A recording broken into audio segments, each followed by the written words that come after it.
Hello, everyone. To those just joining, to everyone watching things back on the VOD, whether it's here on Twitch or on YouTube, depending on when you're watching this. Hello, welcome to another stream, and once again, it is Sunday, which means it's time for another game dev stream. I've really started to proper enjoy, like, getting into this sort of consistent rhythm with this kind of thing. You know, it gives me, like, a little chance to sort of look forward to actually doing this kind of thing like at the end of a week, especially like after a long day at work and, you know, just relaxing for a little bit.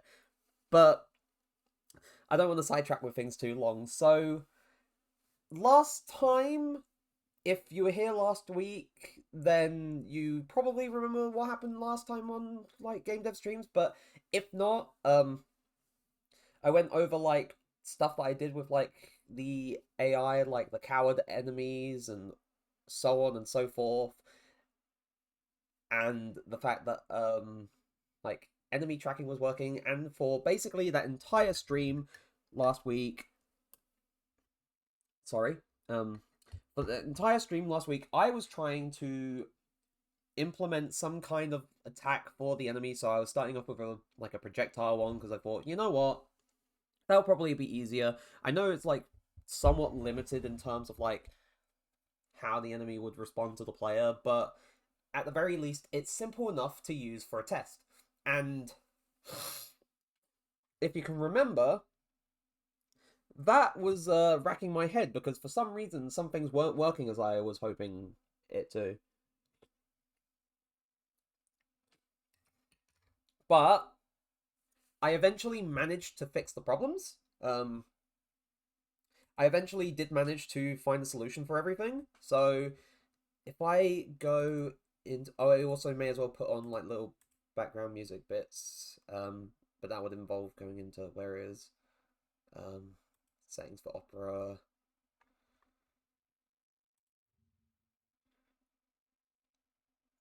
Yep, there we go.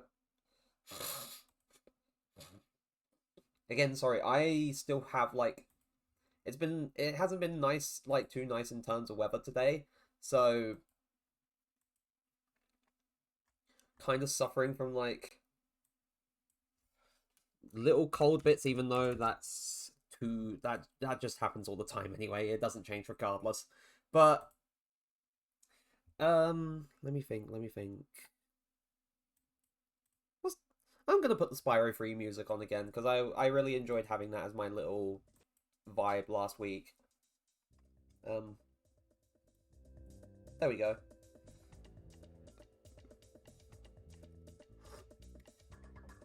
So anyway, regarding what I did, in terms of fixing that problem, let me find... It was the grounded enemy, yep. So BT grounded enemy, because then I can sort of...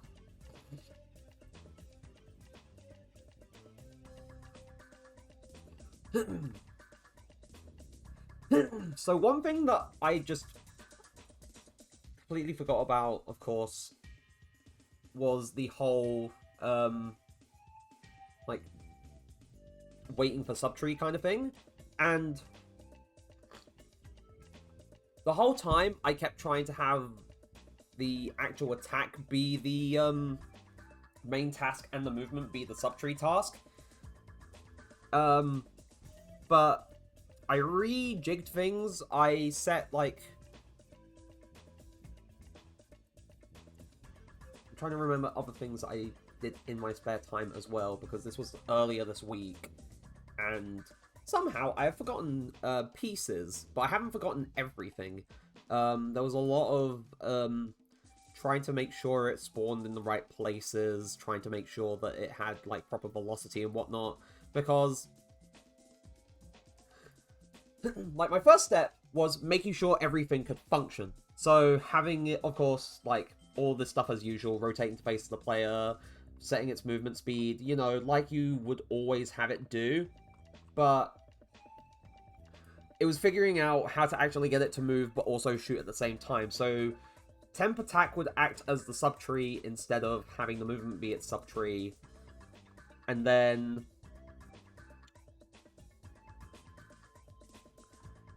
again,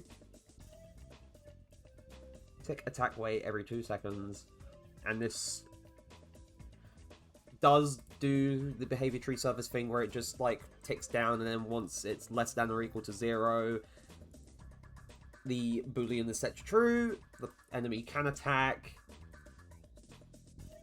and then... I'm trying to remember if it actually... Oh yeah, no, fire projectile. Fire projectile is... Oh wait, this is the... Right, now I remember. Right. So for the actual spawning of the projectile itself, I made a whole separate function which is stored in this node here. And that's this window here. I was getting confused, I couldn't remember. Anyway, so we do check 2 things here. First, we check if the enemy can attack. Second, we also check to see if they are in range of the player. So again, like that whole thing here of the behavior tree service, like checking the attack distance. This checks like every 10th of a second if the player is within like that range tolerance. And if you remember, if they are in that tolerance, then they will then the enemy is considered in range. This is set to true. But if they're outside of that little range check, then they're not in range for an attack. It'll be set to false and so on and so forth. In, like, the main body here, like the main body of this, like, task is mostly, we're checking if both of these are true. So if the player is in range and if the enemy can attack, if they're both true, then we'll just say, hey, fire the projectile, set that the enemy can no longer attack, and then just finish executing there. I believe this only...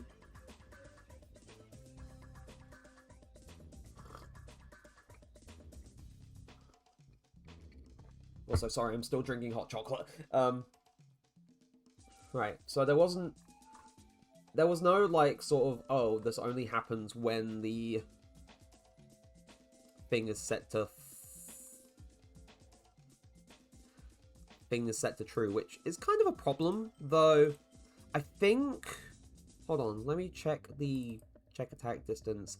Nope, no, this is also... Yeah, right. I was also double-checking some distance things from, like, last time when, you know, I was uncertain of why things were not working. So...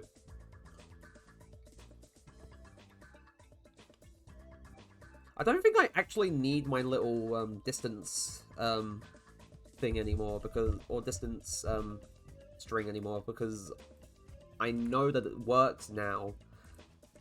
And to be fair, what I would want to hope for in some way is a proper visualization that the enemy is, that the player is firstly in like pursuit range, which, you know, maybe like a small animation where they like react like, ugh, that would be the thing that happens. I think I mentioned this like when I was asked last week about it, but I'm just repeating things just to sort of like reiterate on ideas.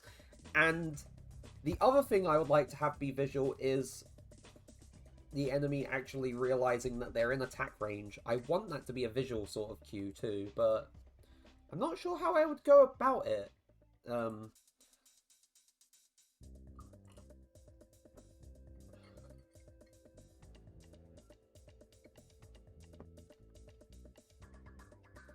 So, yeah, those are hopes that I have for, like, later down the line, but for the time being, I don't have anything proper, like, a proper visual cue that sort of indicates that the enemy, like, is in attack range, which is kind of sad.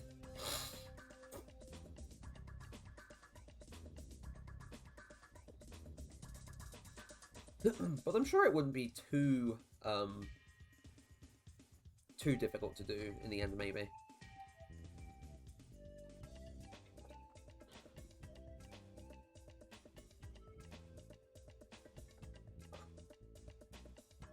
Also, I'm just getting through this hot chocolate before I keep speaking because I keep interrupting myself by taking a sip. And really,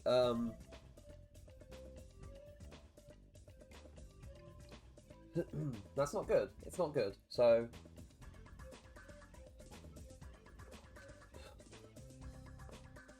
Man, the weather was bloody cold and terrible today, so this is kind of well-deserved.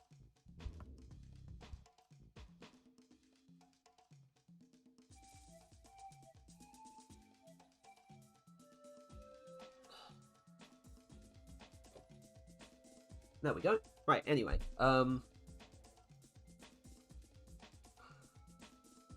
But yeah, no, I would really want to do something like visual with it in the future. So yeah,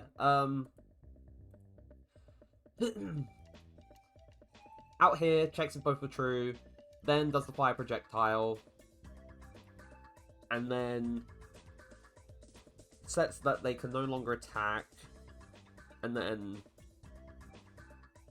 finishes the execute. And saying it so that they no longer can attack prevents it from just repeatedly just going with its like firing method. It just takes its break while the countdown sort of happens again, and then when it's ready, then they can fire it again, and it happens again, and so on and so forth. And this happens while, as long as the player remains within that range, which is pretty neat. So that's the outside. On the inside, so we have two things. One, we have another enemy interface method called get projectile fire point, and if I go find the grounded enemy, so enemies, ground enemy, this will apply to all enemies, so anything like inheriting from like the enemy class, like the base enemy class. So if you remember, TP ground enemy is a child class of the just TP enemy class, and because of that, it will just inherit like any sort of component that's defined for it. So for example,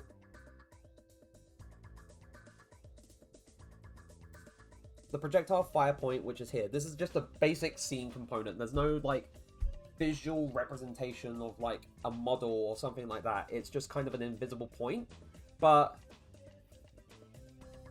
it is used to basically set a point where the projectile can be fired from.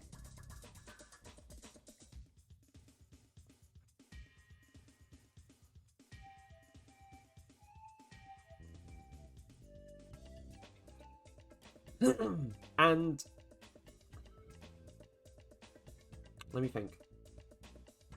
Oh yeah, alright. So first things first, we get that. And second, we get the get enemy projectile class, which is another enemy interface method that I made. And basically, if I go into Rider, because I haven't opened up the editor yet, where is the TP underscore enemy? There we go.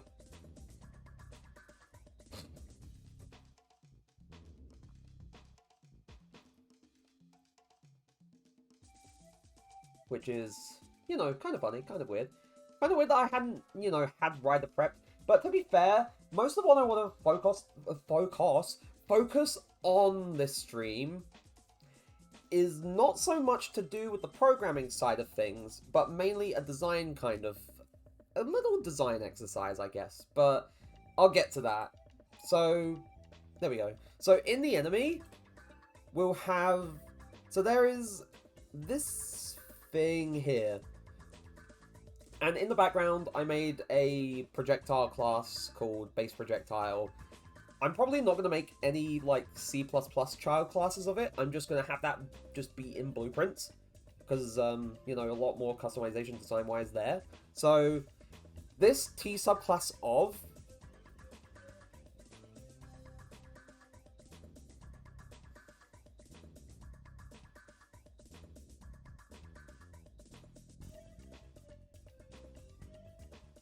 Oh, wait, that's wrong.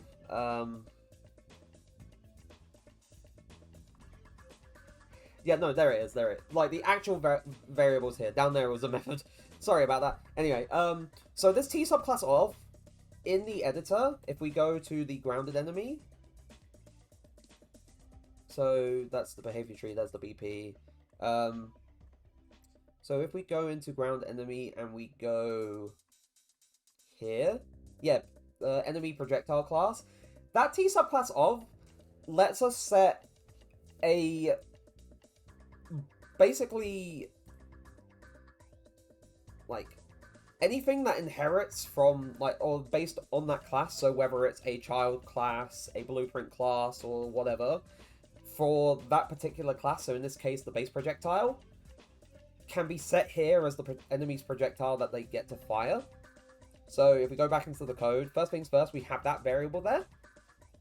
And second things second, this other method, because normally in terms of like getting something from like a character, like if you needed it to remain private but you needed to get it like via a getter method, you would normally just return a pointer. However, for the spawn actor method, which if we go back into the editor quickly, I really need to set up keyboard shortcuts for this kind of thing because it would make things way easier. If we go into behavior tree task temp attack, the spawn actor, it doesn't take in like an actual like actor object or anything. It takes in a class. And so like I could just like say, oh, this thing and then say get class and whatnot, but that's just a bit too much. So just having the T subclass of and then just getting that is way it removes one step. It's a lot quicker. It doesn't seem like much, but at the very least it's one less step than having to say, oh, just get the static or the base class for this and then just do this. It just says, yeah, let's return the subclass and we can plug it in here. So using T subclass of for this method just allows that to be possible. So back to the editor, we have those two things, and we run a check to see if one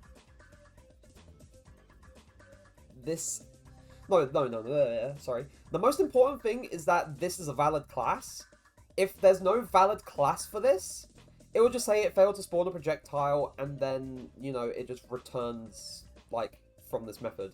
It just goes out of this method, and then it does, like, everything else, and then just finishes executing the task, and then just goes back to doing the countdown. If it doesn't fail that, if this is a valid class, like, if something is assigned there, so we go to spawn actor, and we plug in that class into the class part here, and the location of where it appears is the world location of that projectile fire point. And the reason why I'm not checking to see if, like, oh, this projectile fire point is a valid do higamajig,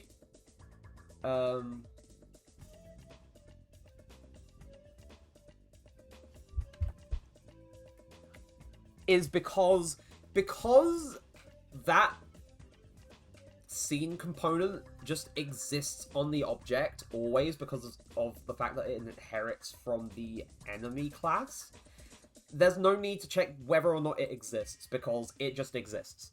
So I'm confident in just getting the world location from that component and then just setting it as the spawn transform, or the spawn transform location. There's also setting the transform rotation and setting the transform scale, but I don't think we really need to, unless I want to have, like, the projectile sort of angled, like, in a specific way, if it had, like, a certain shape, like an actual rocket or something, which we'll get to that later down the line, definitely, but it's not too important at this stage. So,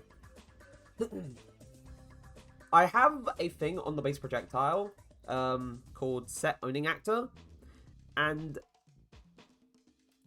where is, I lost, right, and that's in Rider. So go back into Rider. I'm just explaining things before I actually get on with my little design exercise thing. So Set Owning Actor is just an inline method that basically says, yeah, so this variable on this object called Owning Actor, we'll just set it to, you know, the actor that spawned it. So in this case, the enemy.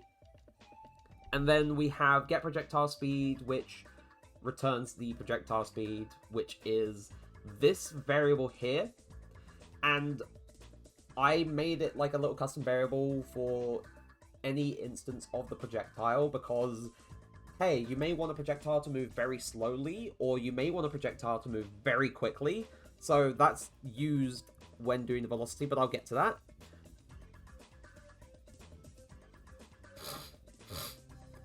So once the owning actor is set, we then get the projectile's projectile movement component, because if you remember from, like, the enemy and the player character, there's, like, character movement components. I think there's pawn movement component as well. Yeah, floating pawn movement, and so on and so forth, which are pretty useful if you have, like, a pawn that's just floating in the air and you want it to just, like, move semi-normally.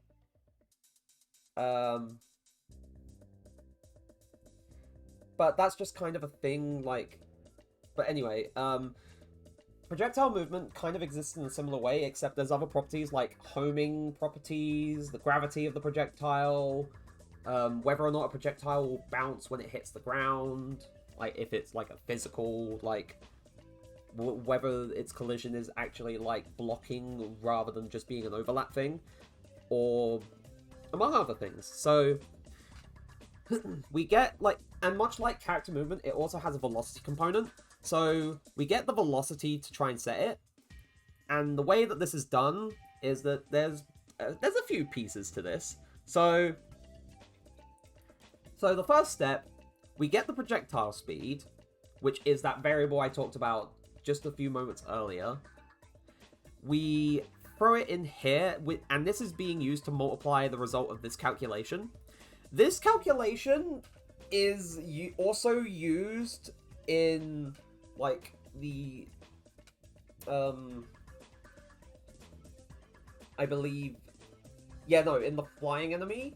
In the flying enemies, like, following patrol route or following the player's, like, functions, get unit direction basically gets the direction from one location to another. So in this case, it will get the direction from where the enemy is to where the player is in this case, and it will return that unit direction, so like what direction that vector is pointing in, and then this is multiplied by the projectile speed.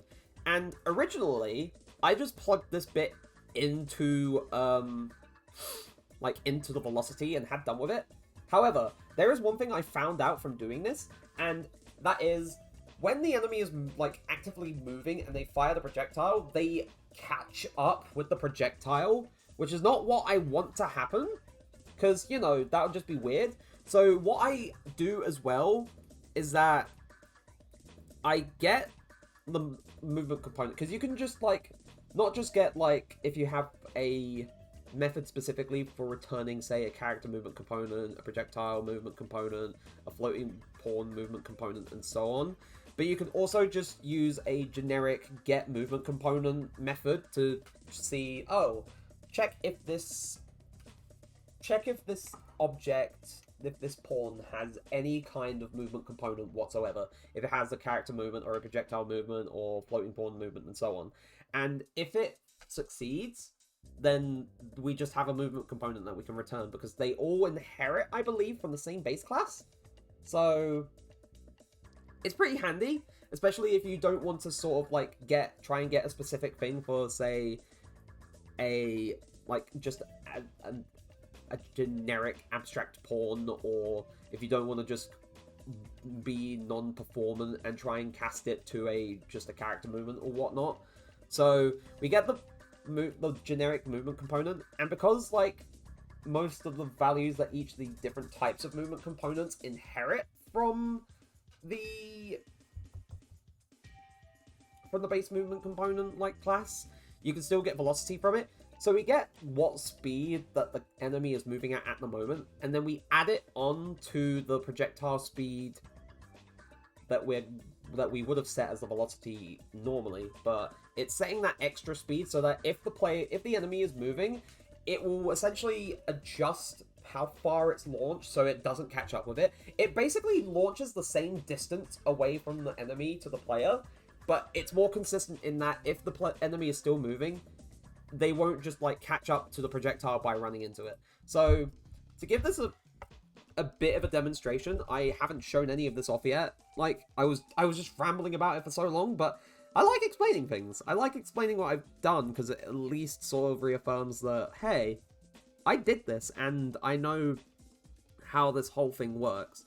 And I feel like being able to do that, very good skill to have as a developer. Like, it's a good skill for any developer to have. So if you're like someone who's like trying to sort of switch careers, or you're trying to sort of get into things, or at least try and understand things a bit better, then it's good to know how you can explain what you did, how you did it, and why it works. So we have like the enemy here, it just shoots the projectile from its fire point. It does that. I also added like an overlap so that it can like say, oh, it's attacking the player. But if I'm moving, it's basically launching in the... Oh, wait, whoops, I went out of range. It's launching in the, like, basically, relatively speaking, the same distance from the enemy to the player. Except, of course, it's being compensated by the fact that the enemy is moving, so it's adding that speed that the enemy is moving onto it, so that it still just launches in the same way and the enemy just doesn't catch up to it. Which is pretty cool. That's a pretty cool thing. Like, and I'm happy that it works.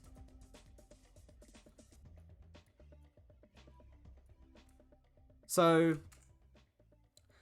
also, to quickly go over the projectile stuff, if I go into the projectiles and the BP projectile, which is this generic projectile that I'm using for that thing in particular. So we have the component begin overlap, and I just decided to use the projectile's body itself in this case because it's already a sphere. It's already, you know, got a fairly simple shape to use for a collision. So I just decided to do it that way. So first things first, the most important thing that it does is that it checks it checks whether the other actor that it's overlapped with is the owning actor. And the reason for it is that eventually I want this to be able to do the whole applied damage thing, which I have done and implemented in code. So if I go into the player character where, yeah, take damage. So applied damage is called from the editor. So apply damage is called here. And this is basically just hurting an actor with basically a generic form of damage. So, like, but it will only execute if you have base damage set to anything higher than 0. If it's set to, like, 0, I think it doesn't work. So, for testing purposes, I set base damage to 10, and I set the damage causes to self, though it doesn't really, it's not really doing anything in this case at the moment. I think maybe it could be used for something later down the line, but at the same time, it isn't really needed. I just did it for the sake of it. So, this is happening here, and whenever you call apply damage on an actor, if that actor, so if we go back into Rider, if that actor has the take damage method here, which takes in the damage amount, the damage event, the instigator, which is the controller that instigated this event, and the damage causer, so in the projectile was set to itself. But, yeah, basically, if you call apply damage on an actor, if it has the take damage method written into its code, then it will call this method. And there's no, like, it's kind of weird because it's a virtual method. It's a public virtual method, and it doesn't override from anything. But it's clever in the fact that as long as this is implemented and apply damage is called for the player, this will just call. This will be called when applied damage is fired. And that's very cool. There's still some things I'm trying to understand, because I'm trying to understand the actual logistics behind why this works. But all in all, it just works. And I think... I just think that's a very neat thing. There's a lot of things that Unreal does that just kind of works, and it's like, oh, that's cool. Anyway, so apply damage is called, take damage is also called when that is called. And then, at the moment, no damage is properly being dealt to the player. I don't have health and whatnot properly implemented yet. So, that probably lies with a couple of things. And it's mostly stuff that I've been learning in the background. Because if you can remember, and this is like far back when I was like starting to learn ability systems and the like. So there's like this folder with like TP attribute set, TP base ability system component, and so on. And what I'm hoping to try and do eventually, because you can use Unreal's ability system stuff in a pretty unique way, where if you wanted to use an effect to unlock a thing for the player, like an ability, then you can do that. Or if you wanted to apply, say, a burning effect over time, or have things stack as an effect, which you can do that. And I'm learning more about the gameplay effects, like, in the meantime. But at the same time, I haven't properly done, like, anything with the actual dealing damage side of things yet. I get the feeling it's just a case of, like, just applying damage in that way. I need to get further in that course I'm learning to sort of see what they actually do for it. And then, hey, who knows, maybe I'll apply it here. But for now, it's just saying that the player has been damaged, and there's, like, it's just printing out this message in the console. And then return damage amount is just here because this is a float like this returns a float, so it'll just return damage amount, even though I don't think I've actually, yeah, no, it just has the return value like here, like firing out from the pin. So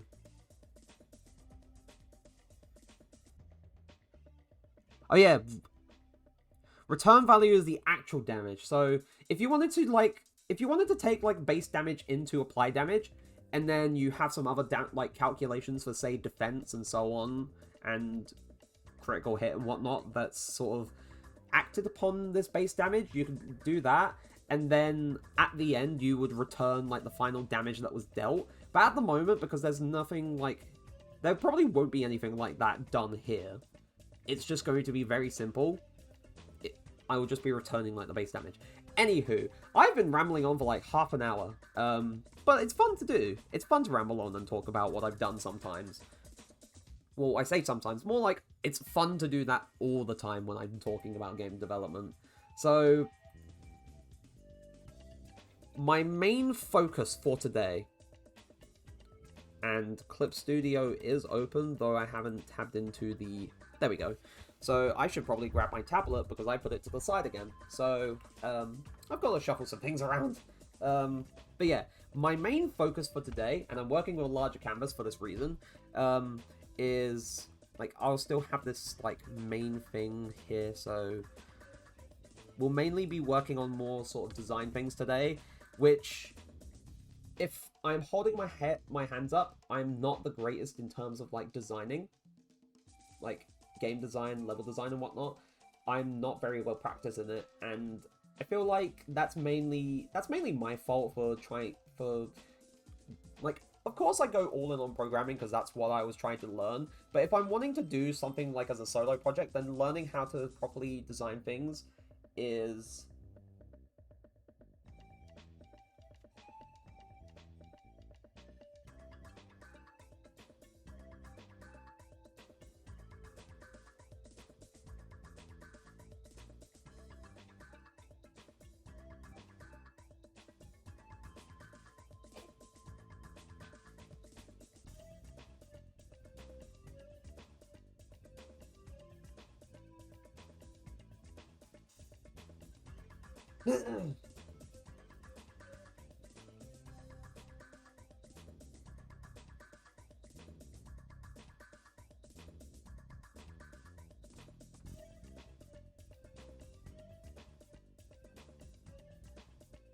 But yeah, not too well practiced with it, but I'm hoping that through doing this kind of stuff today, and possibly doing it in the background as well, then I can theoretically get better. I hope. It's my one hope is to, you know, get better at doing this design stuff. But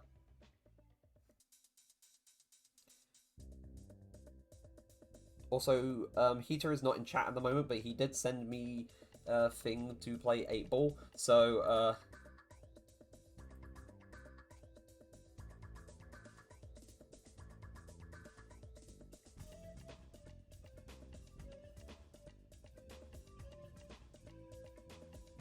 and I'm wanting to sort of get that out of the way before I go completely all in on trying to come up with test level designs. So, getting that out of the way, I win. I know Heater isn't watching at the moment because he's busy with work, but he'll see that I've won.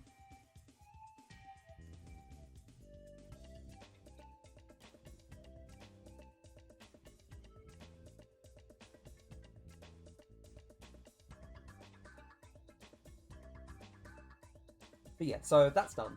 He'll see that I've won. Anyway, I'm not trying to design like an absolutely... I'm not trying to design like an absolutely spectacular, like, and like engaging level. What I'm trying to do is that I'm trying to build like a little test environment that's better than just what we currently have in the editor. Because if we go back into the editor, what we have is, we have what is normally the third person, like, character template, but heavily, like, somewhat adjusted because I wanted to test things here. And while that is good and all, it's not really a dedicated space to do that. So what I want to try and do today is, I want to at least try and design, like, a small little test, like, environment. I don't know as, like, a proper, like, level, like, linear level experience. Probably, maybe, I'm not too sure. But in some sense, it reminds me of something that I did for one of my Unity projects where I had like a little practice, like, training environment where the player could just sort of like mess around with like the abilities, like the punches and kicks and stuff, and also test like the sprint and whatnot, which I'm still pretty proud of what I did for that environment because I made sprites for little like training dummies in that environment, and I made like the little animations where the dummies sort of like either briefly rock back and forth or violently shake about depending on the hit that they take, and that's just honestly a very cool thing I did. But and that wasn't like a whole sort of, oh, they travel and they sort of can't go back the way they came. The player could go back the way they came, and they could just kind of go back and forth and do things. But I'm not sure. I don't know. I don't know if I want it to be like, if I want to illustrate what I'm thinking, that's too big of a pencil size. If I want it so that like we have a, oh wait, that's too thick. I forget about like the whole like pressure being applied, making it look thicker than it normally is. So we have like a start point and an end point, and then we just like go through like, I'm just making like a little timeline and then adding the beats for this kind of thing. I guess that's kind of like what some level designers do. So we have, say for example, basic movement,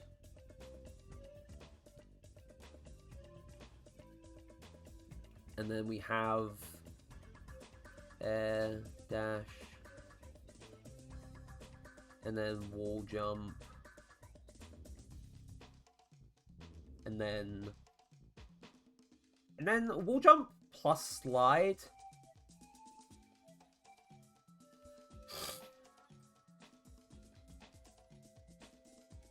Because I'm thinking, hey, maybe if I wanted to be really cheeky about a thing, then we could have like a bit where, like, say for example, you have the player, they're up here, they just got to like this little peak right here, and then they have like a little wall slide bit where they just go down, or like along the side, but instead of, like, they're able to rotate the camera, which is good, but at the moment, in terms of like camera rotation and stuff, I'm trying to think of how to explain this.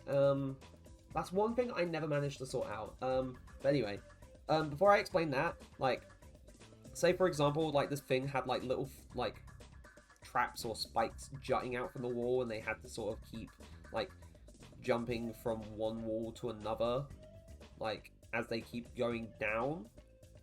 Which, you know, is kind of a common thing in some platformers, but like, and then they go to this wall and so on and so forth, and then as they get down to, say, like, the bottom of the wall, they'll find that there is no floor there, and then where they need to go is this ledge that they need to jump on the wall to, and if they fail to jump, then obviously, like,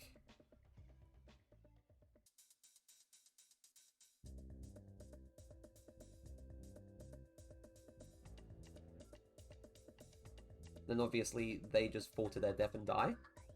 But if they make the jump, then they can keep going. I may do that, because that would be a pretty neat thing to test out wall sliding as well. So,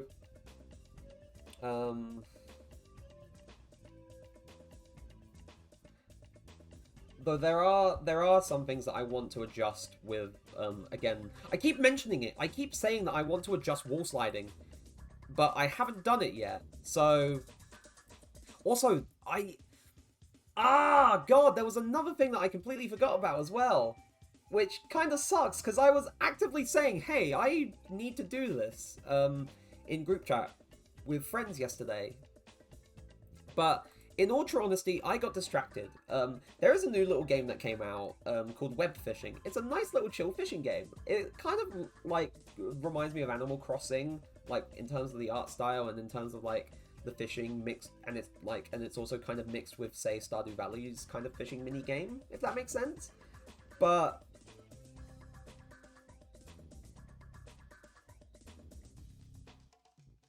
yeah, I kind of forgot about like setting up more channel point stuff because I was busy playing fishing. I was busy fishing like a champ, and I'm not ashamed of that. I'm not ashamed to be a fisher person. Anyway, I do need to sort out funny little channel point stuff. I've gotten some basic stuff. I have hydrate, I've got stretch, but I do want to try and do like little sound alert things too, because Dragon has them for her stuff. And while she doesn't always have them active, they're a fun little thing to have. I think she has some like visual things too, I'm not sure. I need to ask her at some point. But she has those. And Heater made a very specific request for a funny thing. I may make that a sound thing, I'm not too sure. But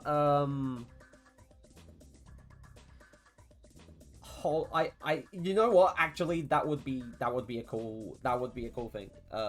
So I'll look into it whilst I'm doing that. Yeah.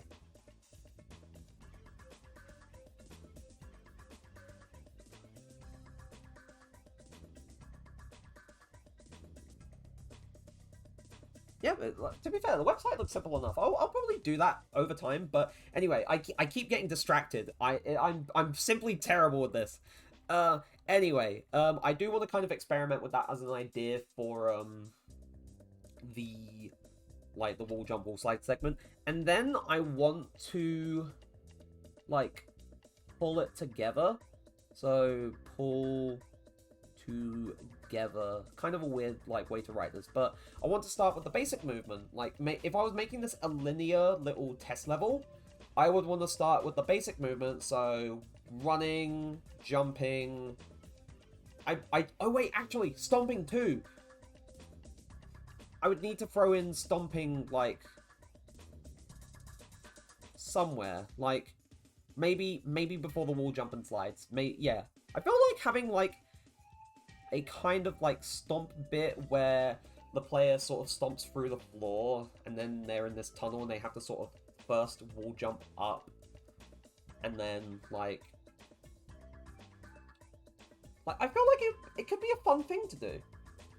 And I don't have to make it like a linear wall. Like if we're thinking about different ideas or different approaches for handling, like, say, a segment of a level environment or even a test level environment where you want the player to wall jump. I'm just going to shrink this idea down because, you know, I want to make room for my other little doodles.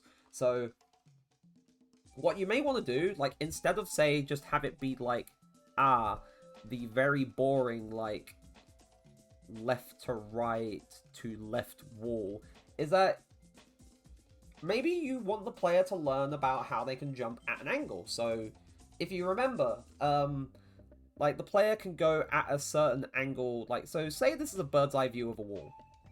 It doesn't look like it right now. So, say, for example, bird's eye view of a wall, with the player going in at an angle, and they'll return at the same angle, but reflected. I've gone over this multiple times when explaining things for people who are new to the project, and I always do like showing off that, oh hey, I managed to do this, and make it work. Because, you know, it reaffirms that whole, oh damn, this does work.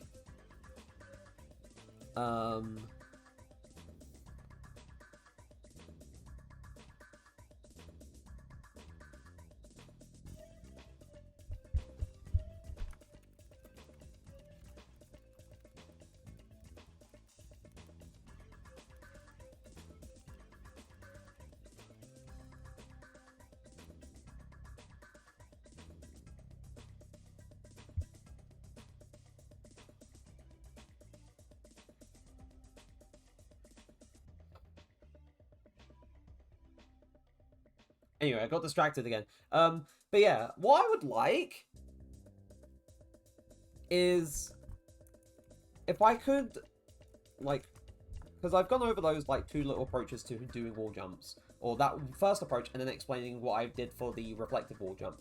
What if, instead of, like, having, like, the boring sort of, like, standard wall jump, if,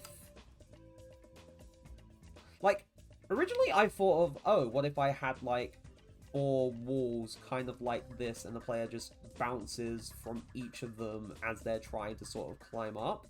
But I feel like that would be a bit too difficult for the player to do. So, like, starting out, so, especially for like a little test level, so kind of retaining the same design, but have like a little ledge that's like in between like each like sort of angled wall.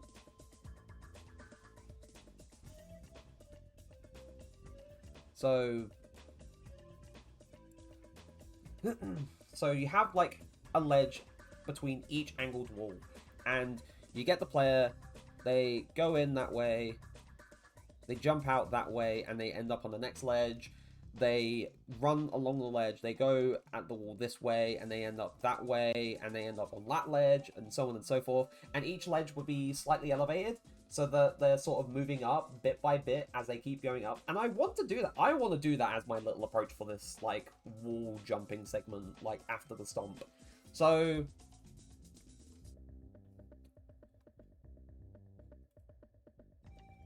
oh, whoops, I forgot I had the lasso on. So we grab this, just gonna throw it over there. That's my approach for like the little wall jump, like the wall jump slash climb segment. It's not really wall climbing, it's wall jumping, but it's basically a climb using wall jumps.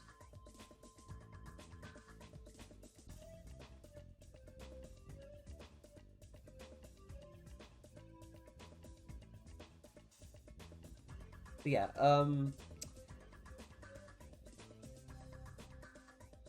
I want, like, a very simple, like...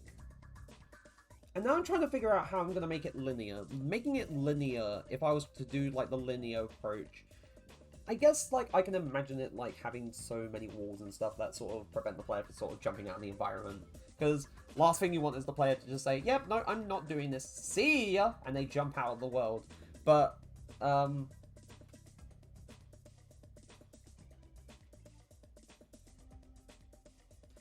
But I think I want to make, like, a new, if I go back into the engine, I want to make a new scene for this, because, like, this place is good for testing things at this stage, but if I want to actually properly put them in an environment where they're properly being used, then I do want to make a new level. I do want to make a new level for it. So I'm going to make a new folder, call it maps, because I'm going to need this kind of stuff anyway. I may as well make one for the main menu. Main menu. That will be just setting up a main menu anyway, because honestly, the one thing I always neglect when it comes to these personal projects of mine is that I always neglect, like, not the gameplay loop, because the gameplay loop is something different entirely. Like, that's the second to second, minute to minute, hour to hour kind of stuff. The thing I always neglect when even trying to make, like, a proof of concept kind of thing is the actual game loop. The going from main menu into gameplay and then back to the main menu. Like, that's the kind of,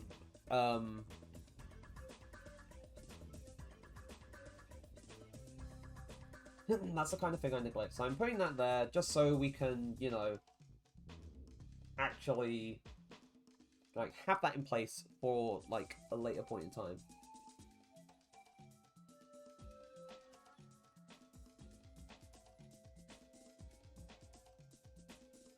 So yeah, main menu there. I think one thing that kind of annoys me is that when you, like, right-click and create new level, it does kind of create, like, a blank space, which for a main menu, that's perfectly fine, unless you wanted to, like, have, like, lighting and stuff in your main menu, or just an environment in your main menu that you just want to use as a backdrop. Because doing this in this way is kind of So if I go back into the third person map, you know, where we just were, with all of its hodgepodge glory, I'll get rid of this. Also, I'm wondering if it would be worth duplicating this map and then just removing everything from it for two places, because this has, like, lighting and stuff that's kind of set to what I need it to for this kind of, like, for the art style and whatnot. So I think I'll do that. I think I'll duplicate... Oh, never mind.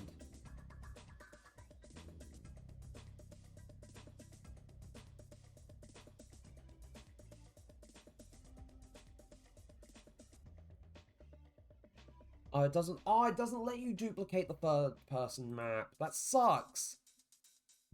Right, I need to. Let me look. I know it's mainly like material stuff that's like that I've altered just so it doesn't actually like effects world, cast shadows. Cast shadows, if I turn this back on, not making much of a difference.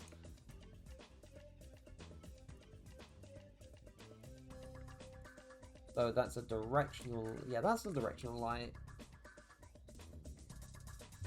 I think it's like the actual skylight that's...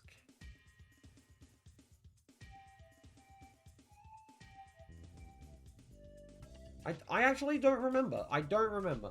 So none of these affect the world, none of these cast shadows. I probably do want to take the...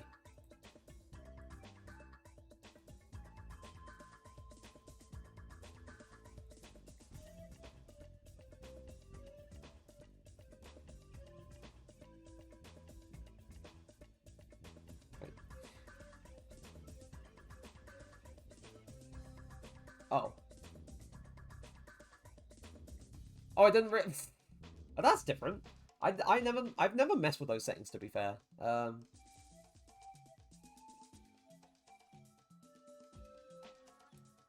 that's the fog. Ah! So that's different. So directional light is set to those things. I'm just gonna get a picture of these settings and then...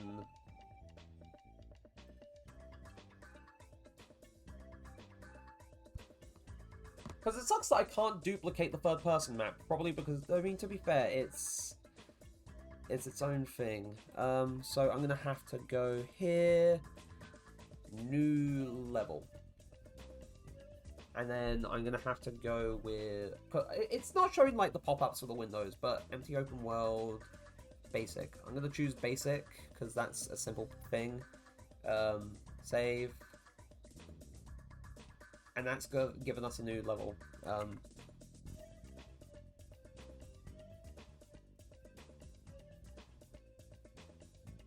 And then we save it. Make sure we save it to the maps folder and not, like...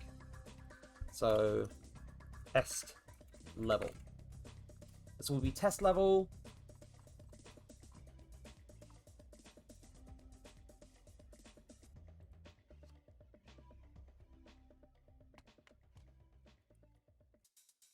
Now here's me wondering if this is still, like, if I take blueprint, I need a player start. Oh, there is a player start. I need to go into the world settings, override it with the temp game mode.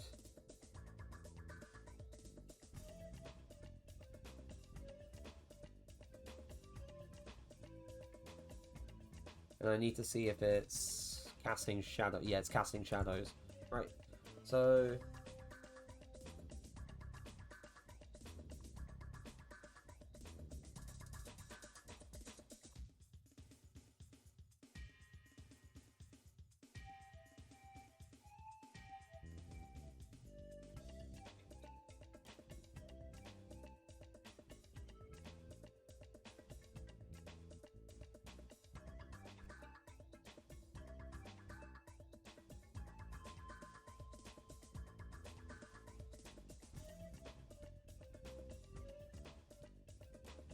something I'm missing. I'm definitely missing a thing because... Right, so directional light. Do not use temperature.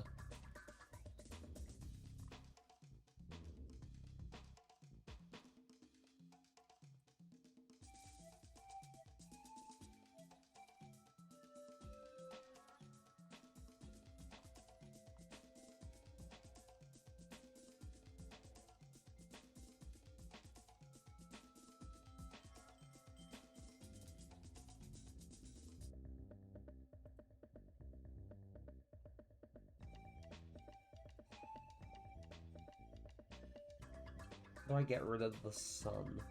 Advanced.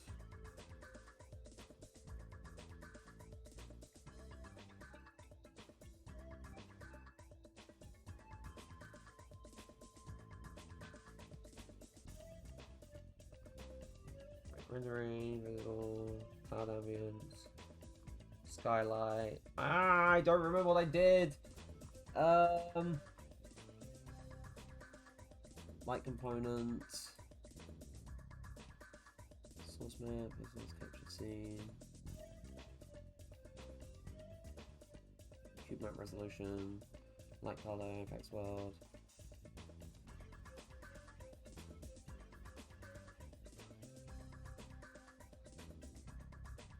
Atmosphere, planet.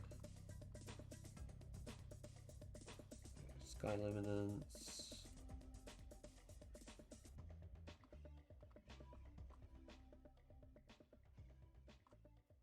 It might be this material that it's using. Because if I go into the... Because this thing uses SM template map floor. And then if I go into the third person... To be fair, it might use the same thing and I'm wrong. Oh wait, no, it does use something different. This uses prototype red gray. And I think if I go into prototype grid, right, M prototype grid.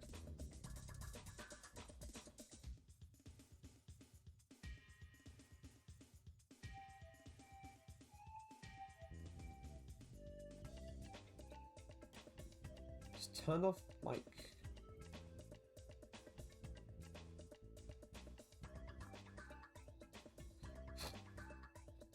I'm trying to remember what it was exactly that I did to this. I know... Oh, wait, no, actually it... So it became emissive color instead. So if I go into the... I know this is kind of a pet peeve of mine, and it honestly is, but it's just... making sure I can properly represent what the hell I'm trying to do here. So... proc grid, that's still reflective. That's very reflective.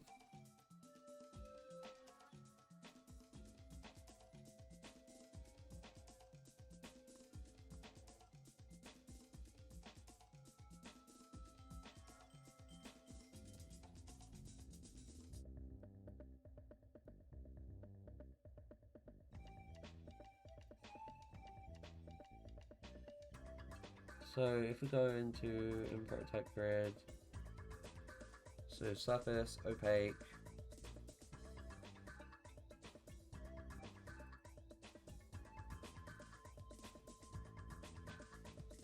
and what shading model did I use? Unlit.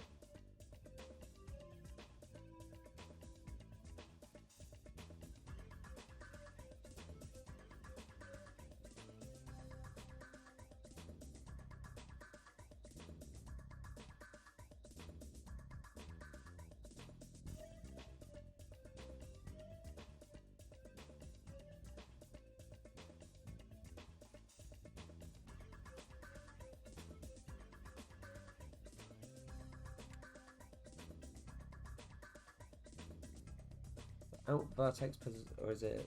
It's the, yep, bottom one.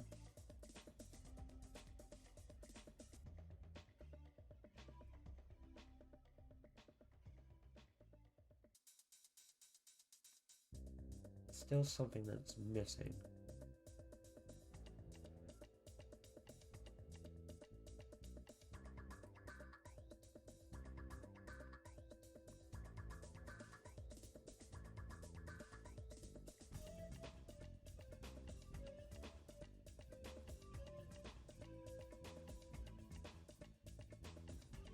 Where is the angle dark? If I take angle darken and remove it. Yay! Now it's a flat color. I was trying to make sure that this was looking fine because otherwise it would look weird with everything else I've done. So, yep, now it's flat. Perfect. Which is what I expect. So... I know we have a floor here, but I'm deleting this floor. Because this is not how I'm going to build the level. Uh-oh. Right, I can hide the editor content, I can hide this. Okay, I may also duplicate this level, just so I don't have to, you know, go through the effort of trying to set the lighting to the right settings again. So if I go maps, duplicate, and then call this main menu, and then I can make what I want with that when we get around to it. So the thing that I'm wanting to try and do with this is I don't have a clear vision in mind yet, which, you know, not a good thing, but I don't want to... You know what, maybe I actually... No.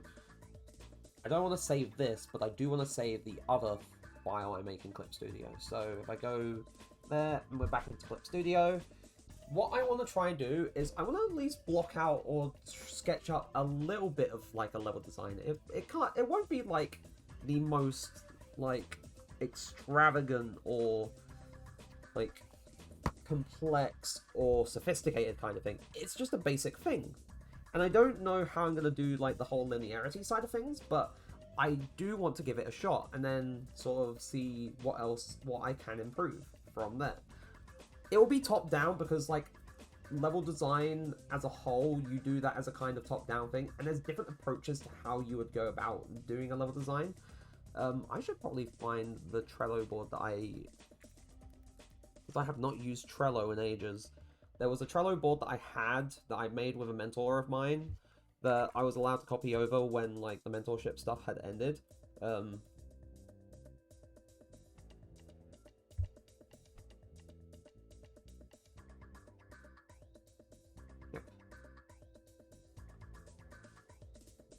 There we go. So I need to find so many things. So many things.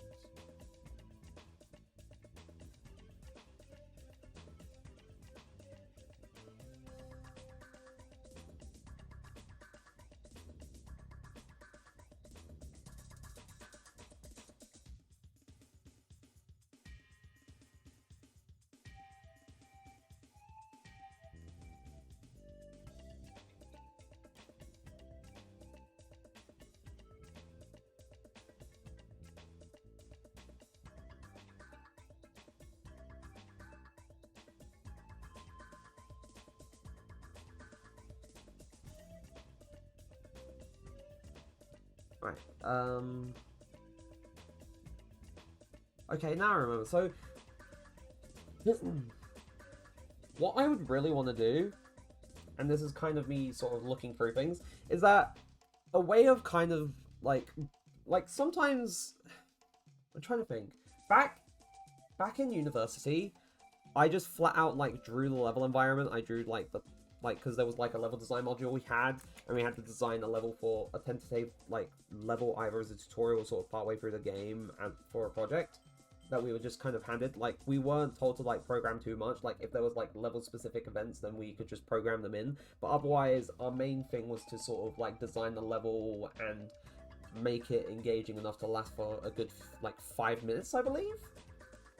But back then, I just drew out the level, and it basically just was like, oh, like a branching path where, oh, if you want to learn the game, you just go down here and you sort of, like, climb past these giant logs, and then you have enemies that sort of spot the player from above, and then once they taken them out, they sort of go back up this hill.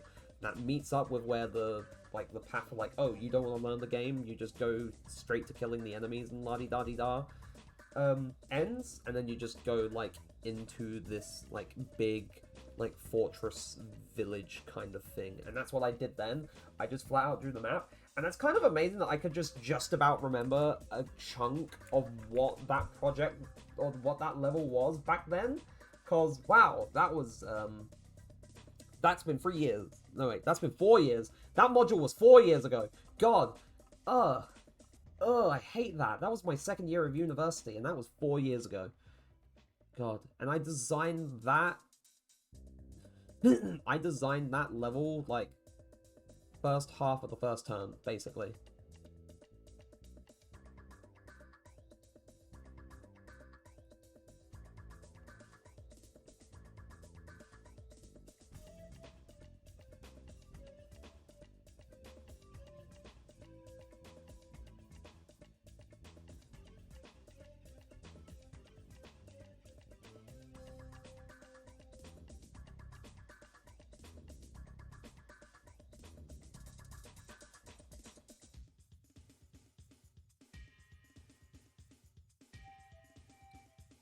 But yeah, that was what I did then. But one thing I learned as of late, or I say as of late, more like 2 years ago, what I learned 2 years ago, is like instead of just like drawing out the map immediately, I can plot out like little sort of like things. So like say this is the start, and then we can sort of direct things like based on like, oh, this is a beat for the level, but you could say, oh,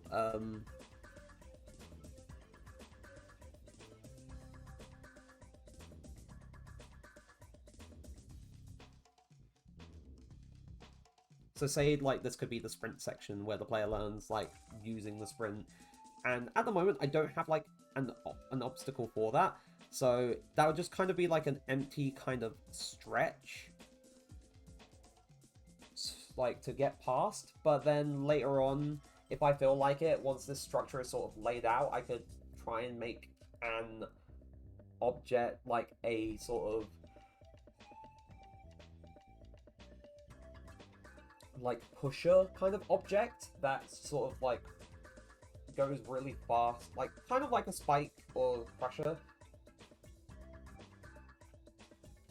Hello, I've been listening on mute. All I know is I hear you with a passionate voice. Oh, thank you. Thank you very much. But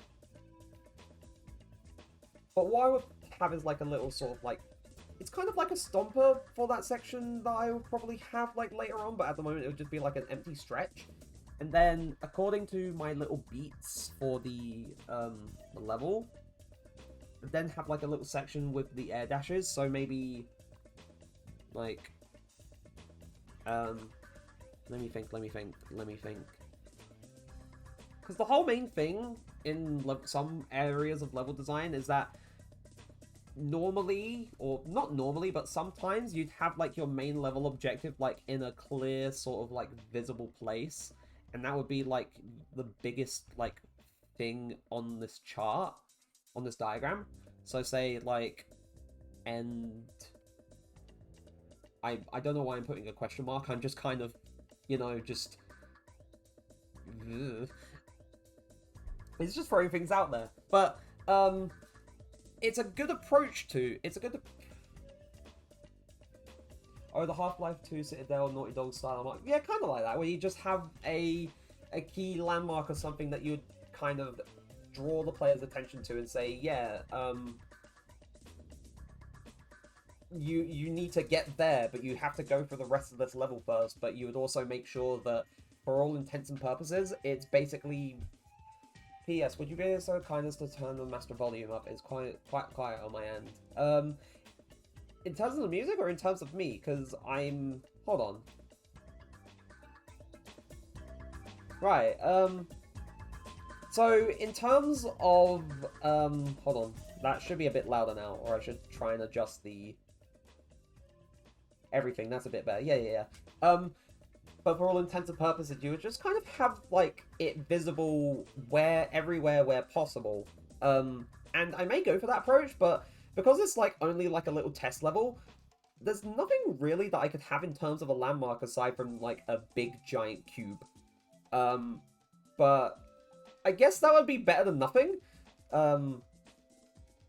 It's just a kind of... It's kind of figuring these things out, which is, like... one of my main obstacles when it comes to like designing level, like trying to learn level design and stuff, is like being able to plan things out to the point where it's just kind of where it makes sense, if that makes sense. But yes, if it worked in the hit independent film cube, it can work in your potentially hit independent game. Well, possibly. And besides, like, eventually it'll just, you know, be replaced with something that's a bit more notable later down the line when I find the time to sort of try and learn how to make more stuff. But for now, it could work. So, to each their own, honestly.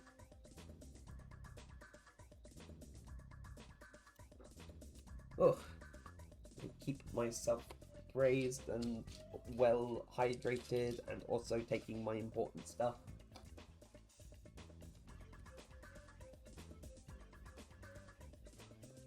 There we go.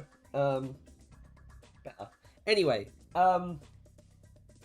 so according to like the little beats that I wrote down earlier, because I've been trying to like plan things out. I have the air dash bit. I did not mean to pop that window out of Clip Studio. That no, why is it like the Ugh, there we go, better. Anyway, air dashing would be like the next little bit, but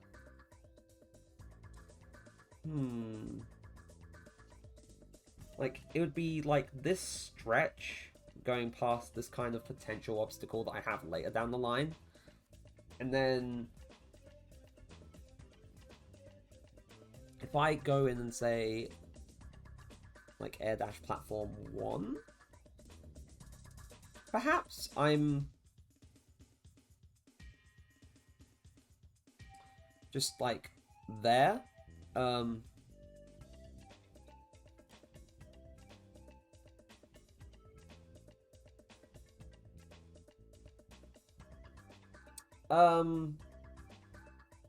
And then sort of go from like there, either like straightaways to the right or like down here maybe, like not actually going down, but sort of like at like an angle to like another platform. So to swinging by, but got a dip. Have a good stream. Thank you, Flair. Like, thanks for stopping by. But like having that thing there and dashing to there, and then either, I mean, I could like for all intents and purposes, I'm making this linear so that I don't have to try and come up with too much for like branching path kind of stuff. But considering like this is only just like a little like environment for me to actually test what mechanics I've made so far for movement and whatnot, but maybe I could do that kind of thing just to sort of push things a little further. Who knows? Who knows? So, possible idea. I'm just going to do this as like a little dotted line, as like an extra sort of path kind of thing. And then this here could be like an unknown at the moment, because I don't know what exactly I would throw there, but that will be there maybe for like another idea for something.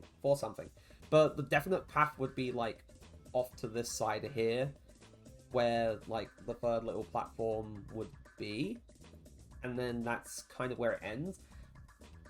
And then I'd say maybe have like a little staircase that goes up, because you've got to have at least one staircase in like some levels maybe.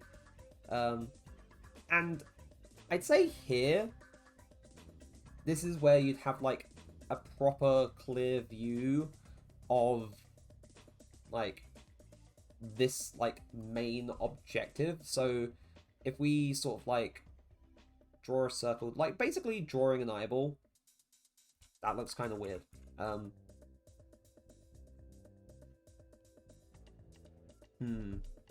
Probably because it's too cramped in that space. So if I got rid of that, just to make it easier to like actually sketch what I'm trying to sketch.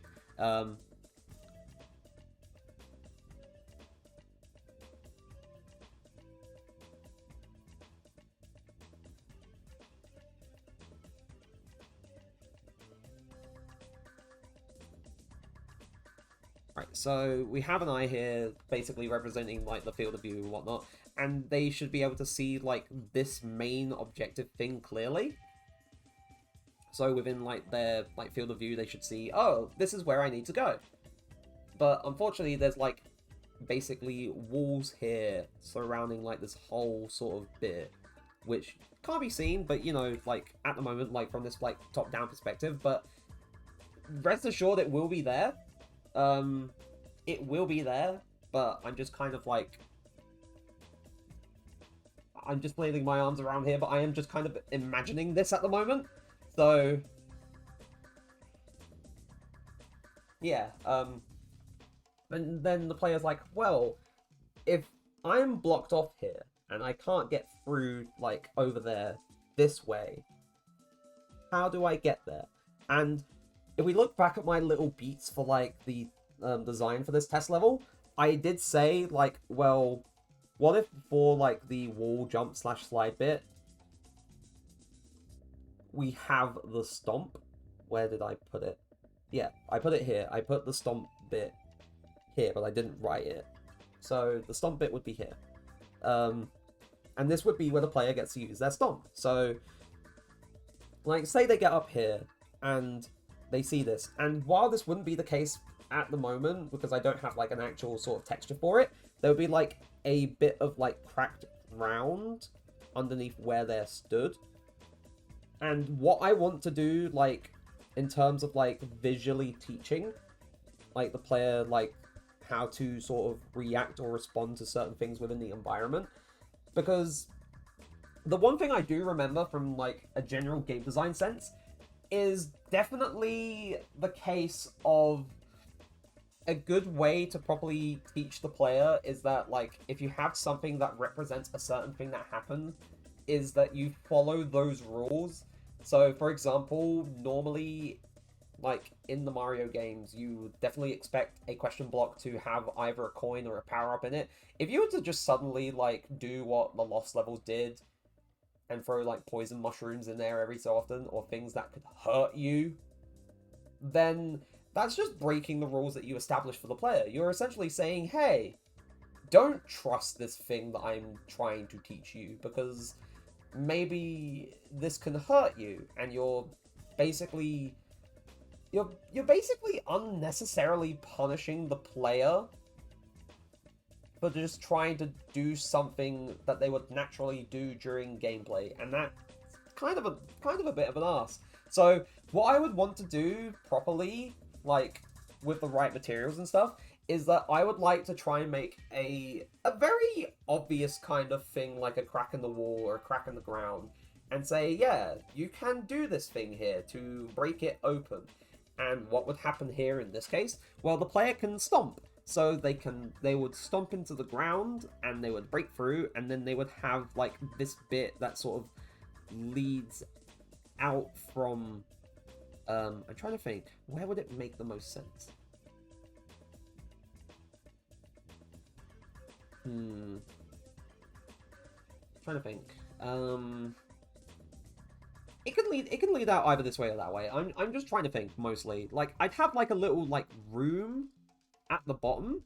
So there'll be, like, I'm just going to put a dotted line just to sort of represent, like, a room that would be at the bottom of this, like, little structure. And then it would just sort of leave out. I'm just going to say, screw it. I'm going to have it lead out this way. And then...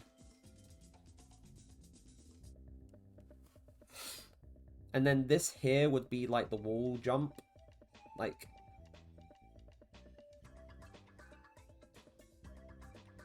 Like the little wall jump segment that I outlined...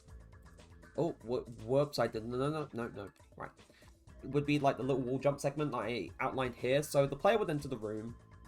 Like, so say they enter the room from, like, this door or something here. And they would see, oh, hey, this little ledge is low enough for me to get up to if I wall jump.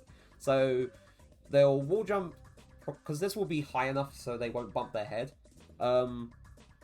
They'll jump onto it, they'll jump away from it at the angle because of how I programmed the wall jump, and they'll land on the ledge, and then they'll keep going as they scale up until they eventually reach the top.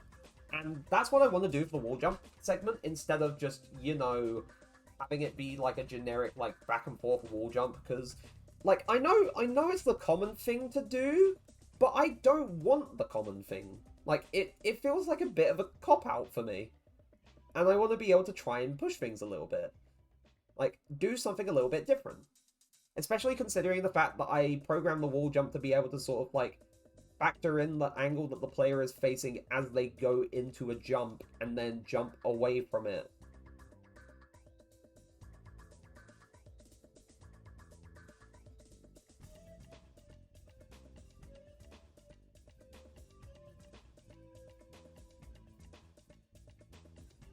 But yeah, I want to do it that way, and then eventually, as they get to the top, like, there'll be, like, another little segment where they need to sort of slide down the wall.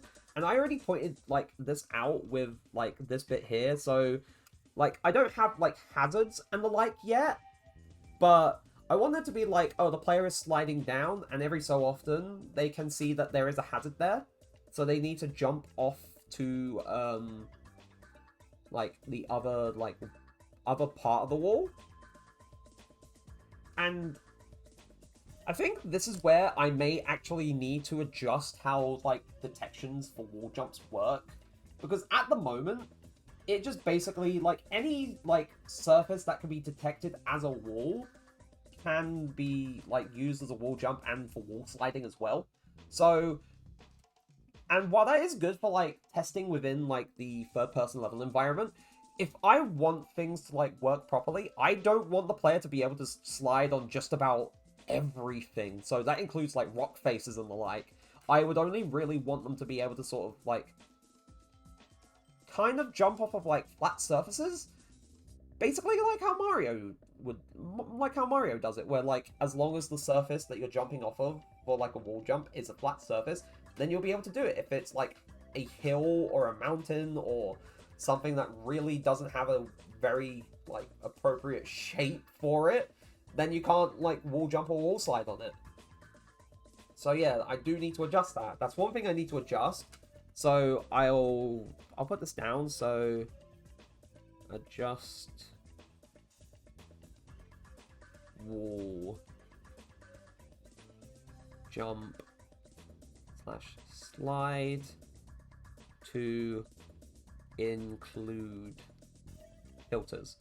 Because at the moment, there's nothing filtering out what is and isn't considered a wall. And that's something I need to adjust. The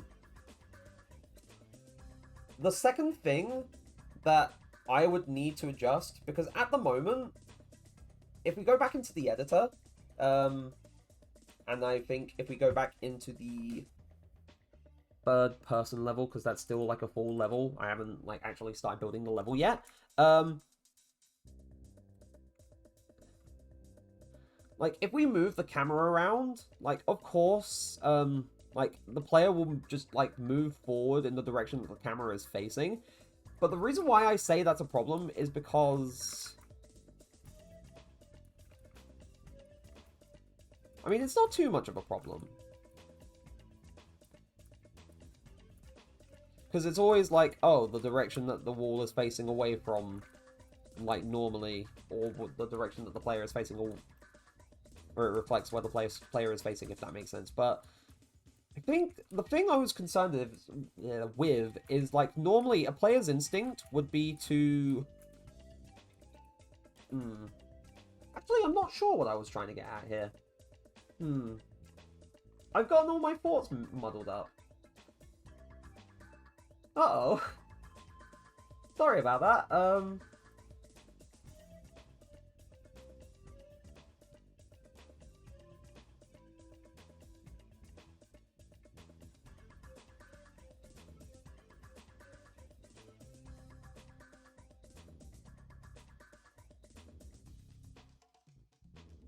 Yeah, that's,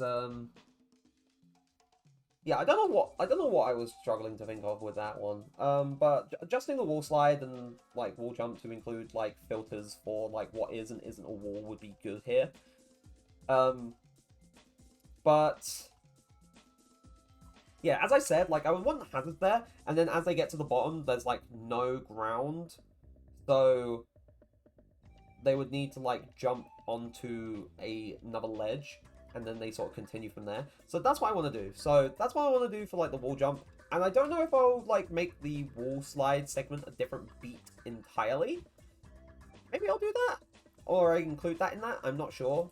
But I do want it to be, like, so that the wall jump section goes pretty high up, and then we have, like, the wall slide bit. And then after that, so I think I'll just include that in the same, like, level beat.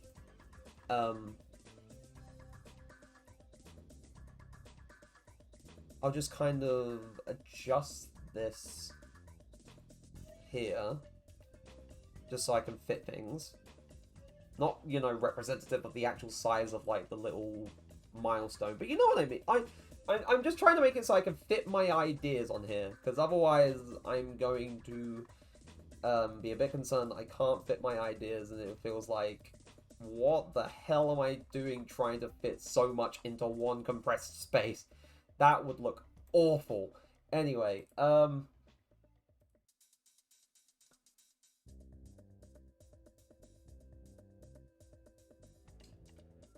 me think. Let me gather my thoughts. Yeah, so, like, the wall jump segment. The last thing that I noted, which is a bit difficult to read properly, it's pull together. Like, I want to pull all of the things together, and rather than have them be like in this kind of like because the way I see it, I feel like the way that you teach a player about certain mechanics and then test their knowledge of those mechanics is best done in two parts. I believe that it's best done in two parts. You may agree with me, you may not agree with me, you may think that like, oh, I can kind of understand that, but also I don't, or I believe that it wouldn't be the best case. But the way I believe that it is a good idea to teach players mechanics and then expand on like what you're doing with them is first have them sort of happen in isolation, and then like once you've sort of taught players the basic thing within like an isolated environment, is then you pull them together with other things. Like you begin to throw them all together to sort of test how they can respond to them simultaneously. And if they're able to do it very well, then they're getting a grasp of those ideas or those mechanics or those obstacles and such. And that's like probably a very cool like moment of growth for a player, and I want to be able to try and encourage that. I feel like that would be so cool to do. I want to be able to sort of craft like a level where like, or like a sort of starting like learning level where you slowly learn things and then it like brings it all together towards the end to really sort of say, yeah, and we're just gonna throw you into this final test to test your knowledge of things, to see how far you've come. And if you do it, then you're cool and awesome and great. But if you don't, then you suck and you're stinky. Not in that bad way, not in that way. But you know what I mean. Like, it just means that you need to try and like learn a bit more about how the mechanics feel and how to best use them, and then optimizing how you were using them before to sort of like better adjust to anything new you've learned, if that makes sense. So I want to be able to do that. That's the kind of thing I want to be able to do. I want to be able to do that. That would be super cool. It would be super cool for me to do that. Anyway,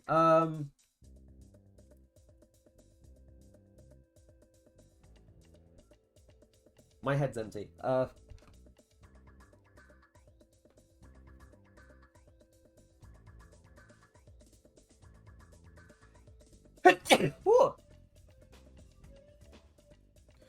But you'd have like this last bit, like leading off of like the wall jump bit, and say final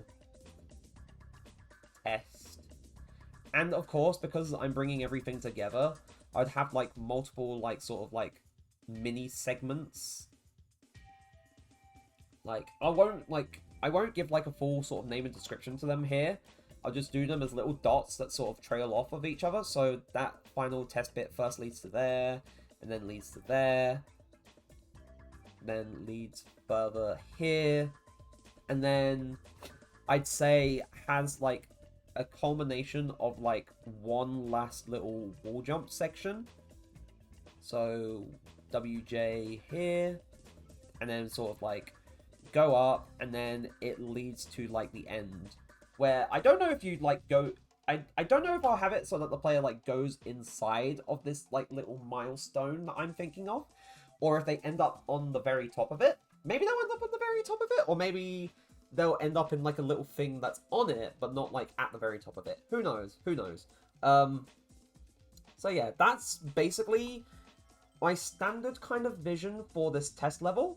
Of course, for like the little sprint section, I do want to sort of properly like build an obstacle that's good for this. But of course, I don't have that yet. So maybe I'll actually like do a little bit of like programming bit before I properly build the level, or I'll build the level and then build the obstacle and then put that in where I need it to be. So Yeah, no, that'll work. That'll work. I'll do that. I will do that. So, first things first. First I'm gonna save this as a. Where is? Do I have documents?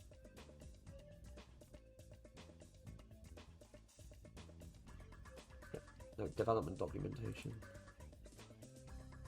Oh wait, that was for another project. Whoops, never mind. Right.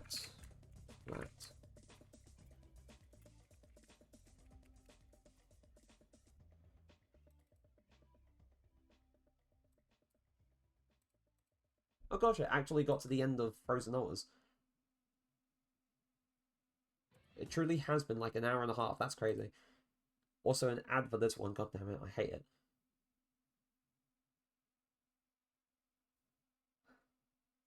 At the very least, it just doesn't flag an ad for the rest of the time listening to the background music here. But at the same time, it's kind of a little annoying.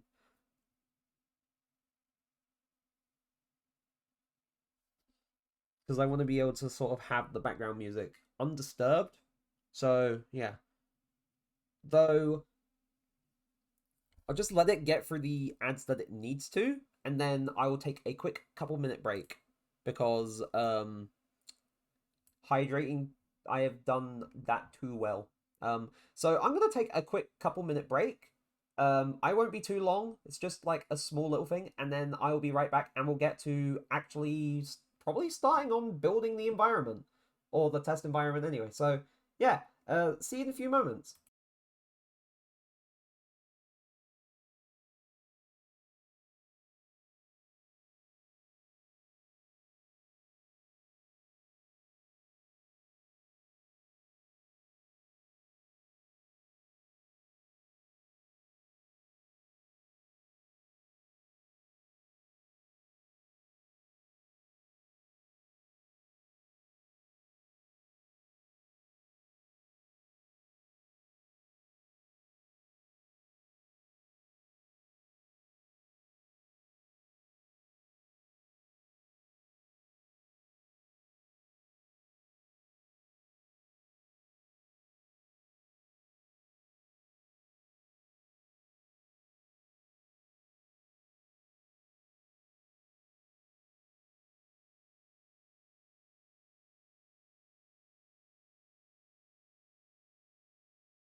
Right, I am back. Sorry about that. Right, now getting back into things, we need to actually find the proper, you know, level environment. Well, the actual, like, level map thing in Unreal that I made for this. So back to maps folder, back to test level. So the way I'm gonna build the map is, I kind of used this, like, in brief when I was doing the Game Maker's Toolkit jam back.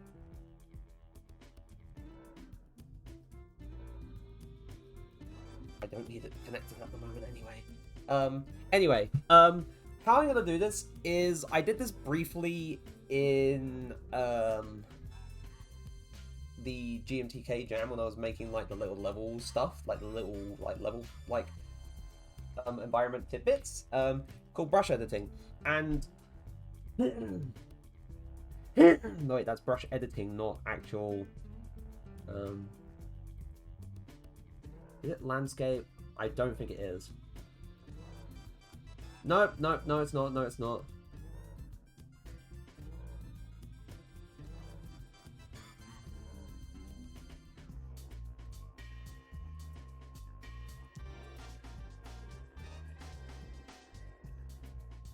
I really can't remember. It's been ages. It's been ages. How do I build a BSP? Foliage, mispaint, modeling, fracture, brush animation.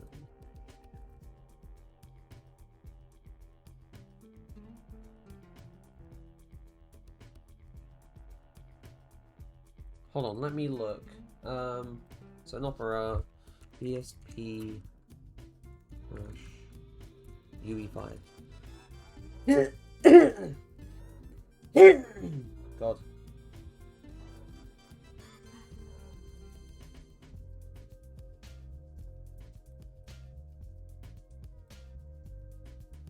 Right, so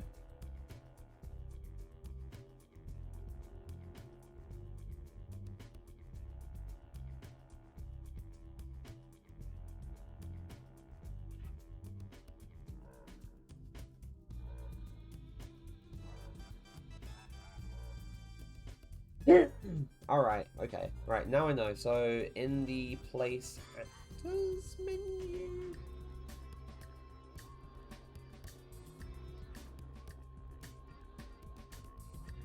Place actors panel, that's it. So I need the place actors panel.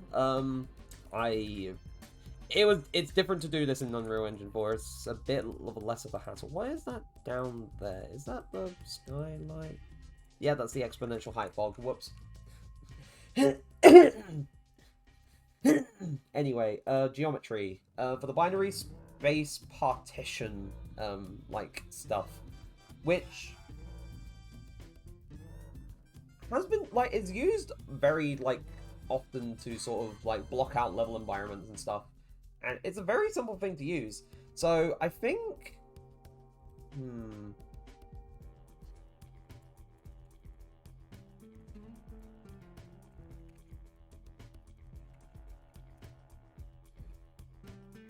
So, yeah, so...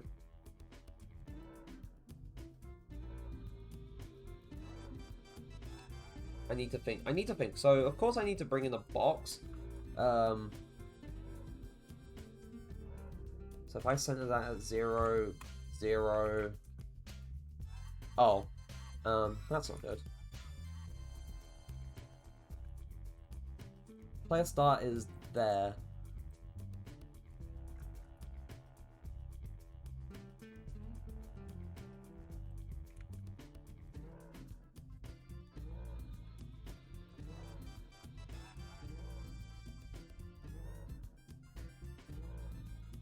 Alright, at the very least this is at 0, but this needs to be moved down slightly more. Yeah, there we go. Right. So for all intents and purposes, this cube is like the start point of the level. So now we have a basic cube. I also wonder if the material can be altered for this. Oh yeah, you can. You can change the surface material, which is good.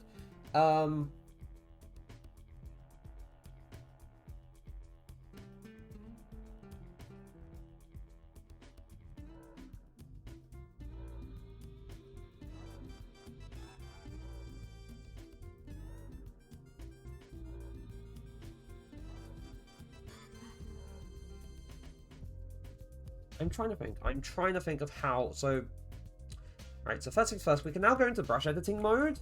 So, if you want to make this like longer or shorter or all that jazz, then it is possible to do that now. But that's just kind of wait. What does optimize the selected?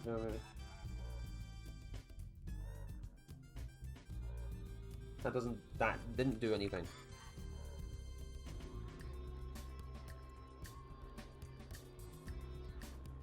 Right, anyway, so we can either just edit it normally, which just kind of stretches it out, or we can extrude it and add like an extra. Only works with a local coordinate system. I'm aware. I think I accidentally managed to make this. Damn, I made it a perfect.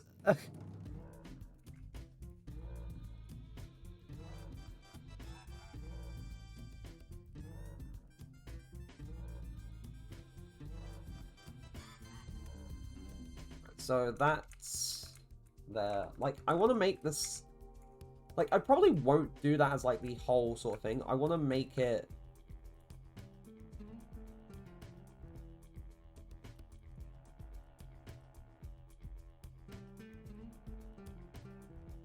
Oh god, oh god, oh god, oh god, oh god.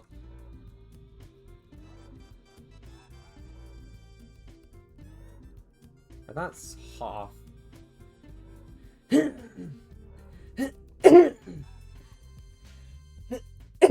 Sorry about that. Still got, like, the cold bit. Anyway, so 1, 2, 3. Right. I do kind of wanna, so... adjust this. I want to make it like I want to start off with the room. I want to start off with this room because it would be a relatively simple thing to do, but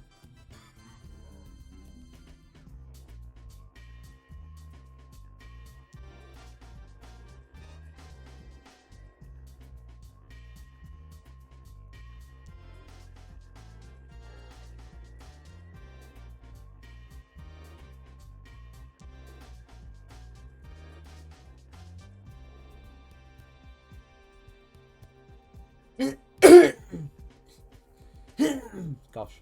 Anyway, got another ad break for people who are like currently watching live.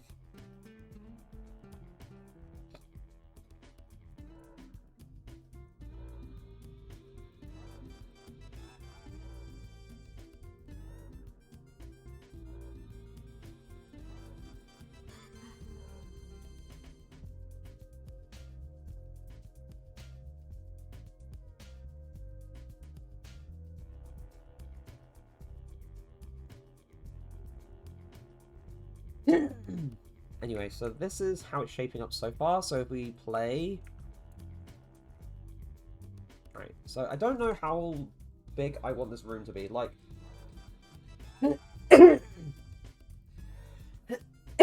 Sorry about that. This is the thing about, like, only having it be, like, a little sort of, like, diagrams showing, like, the thing from, like, point A to point B and whatnot. It doesn't have, like, a proper sense of scale to it yet. So... It's kind of weird that I'm going straight onto it, but I'm making the... Ooh, that's weird. I'm trying to make the best of, like, what I'm doing with this at the moment, if that makes sense.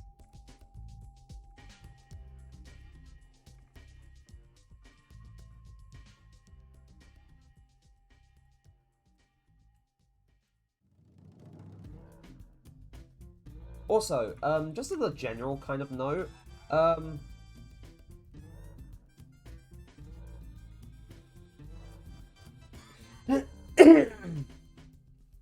like if you're in if you're like in chat or you're watching things back and you're in the Discord and you saw the announcement I put up for like what's happening in the coming week for streams, so of course there's like break streams coming up as well, but on Friday, on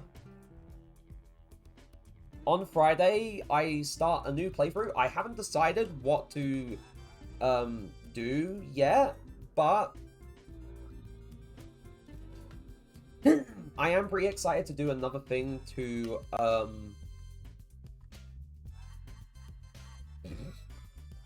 hello Heater. I had spent like a bit of time earlier trying to come up with level design stuff, and now I'm trying to slowly put it all together. But anyway, again, sorry, yeah, no, pretty excited to have like another playthrough again running alongside the Xenoblade one, just to serve as a buffer between now and when I eventually move on to Kingdom Hearts Birth by Sleep level 1, which, again, as I said before, will be a bit of an experience, though I still need to go onto my huge colossal list of ideas and actually decide what the hell it is I'm doing.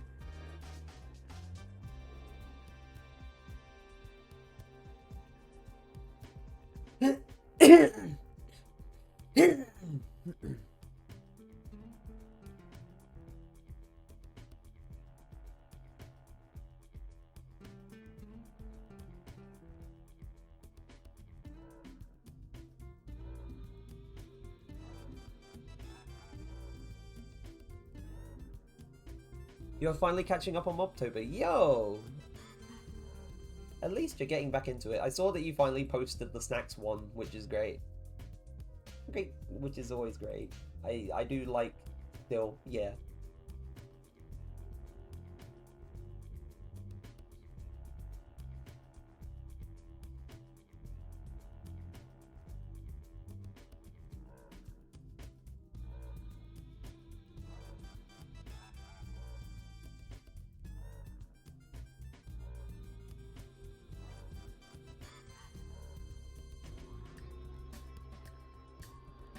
That's the point I didn't share that to... Oh, yeah, no.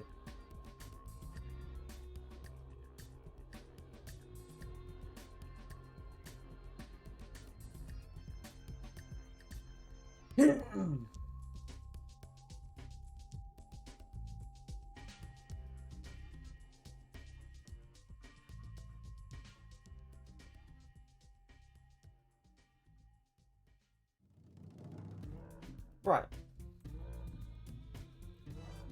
But yeah, I'm hoping that, like, I want to make the room so that's like, oh, like, you start off and you go, like, walk off to the side a little. I don't know if I actually want this to be a cube or if I want it to be a different shape now. Let's see. Get rid of that, reconsidering my options. Can I make... Oh, yeah, no, I can make it a cylinder, and then I can just change, like... Oh, it's already, like, a little hexagon. Or octagon. An octagon. Yeah, it's an octagon. 1, 2, 3, 4. Yeah. It's an octagon. It's an octagon. I know what it is. Right,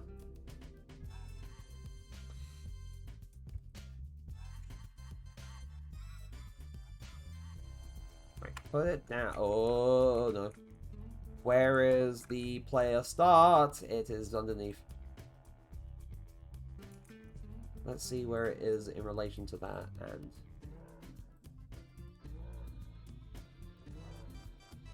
Is that better? Yeah, that's better. That's looking... That's right. So this...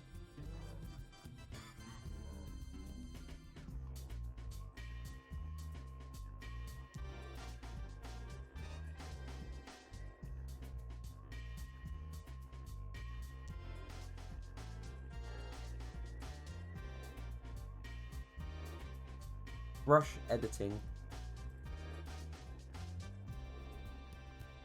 I'm trying to think, how do I adjust the size of this?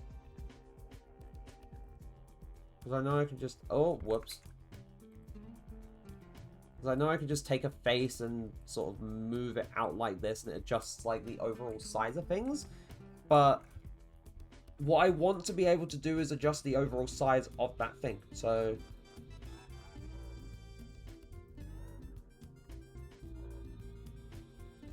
I didn't consider it. Hold on. What if I was to move?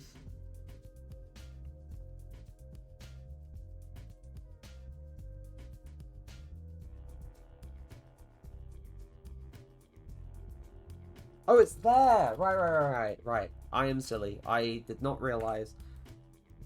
For some reason, it just kind of...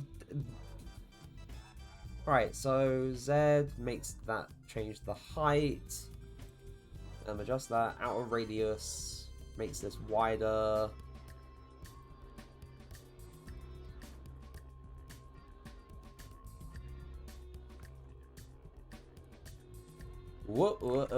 Right.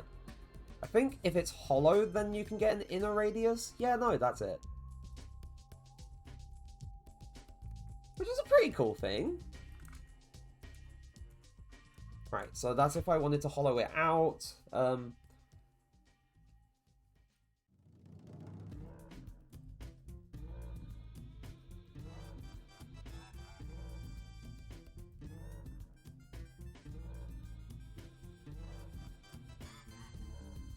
Right, so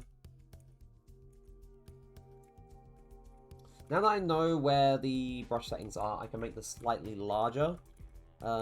This is taking me a while to get readjust to how to do this kind of thing in Unreal. So I'd also want to first duplicate this. Oh wait, no, that's in the...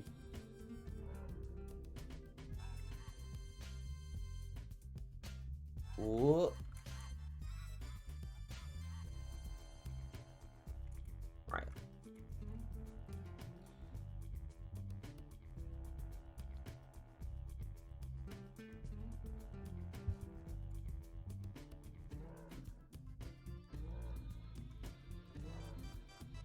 To be fair, I should have made the Z a bit wider. So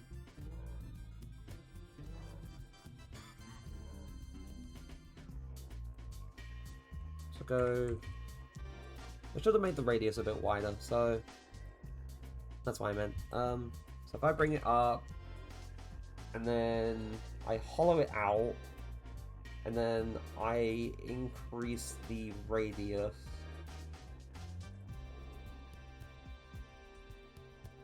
Then we still have like a little space that the player is inside, even though it's shaded, and that's not right.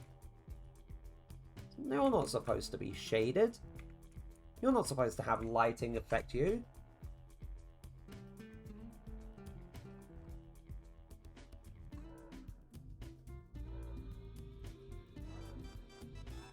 Oh wait, no, I need to have it right. So I think it's just this material that it uses.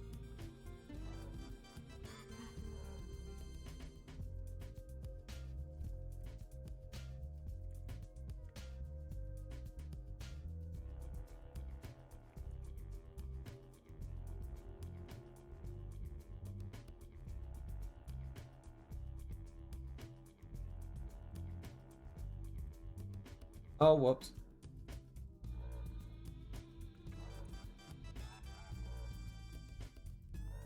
Right, I want to get rid of the hollow.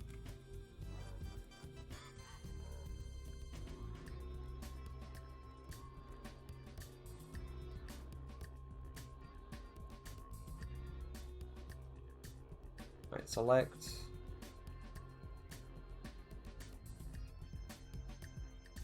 Oh, god damn it.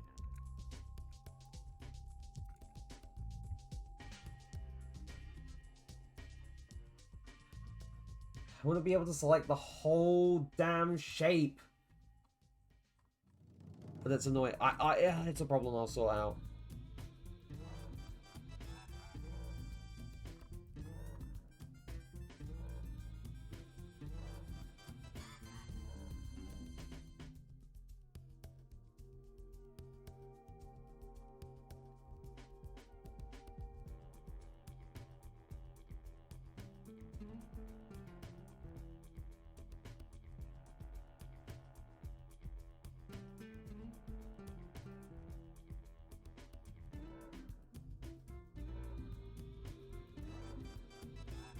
Anyway, I'll sort that kind of problem out in a bit. I'll just hollow it back out again. What I want is that I want these two things to be a bit bigger. So, outer radius. So at the moment it's 300, maybe 600?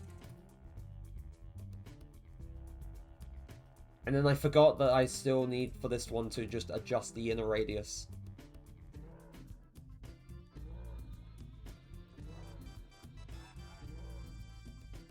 There we go.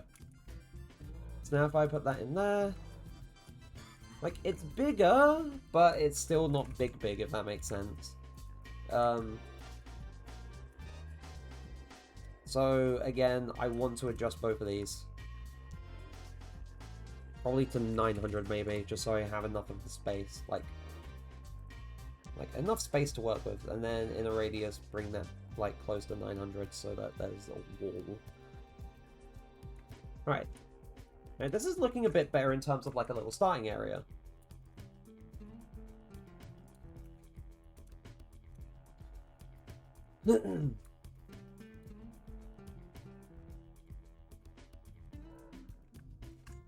But you may be wondering, so if we have this as a starting area, how is the player supposed to get out? And I know, like, the simple solution could be like, delete, like, take a face and delete it.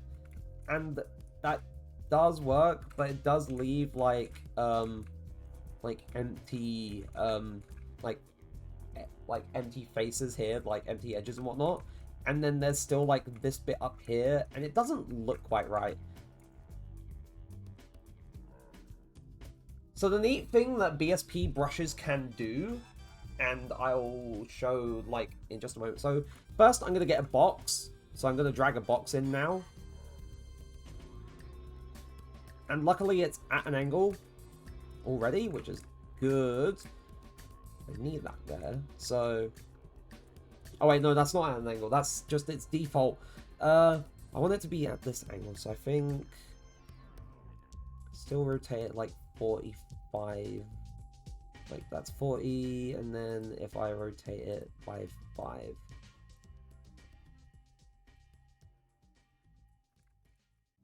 yeah, there we go.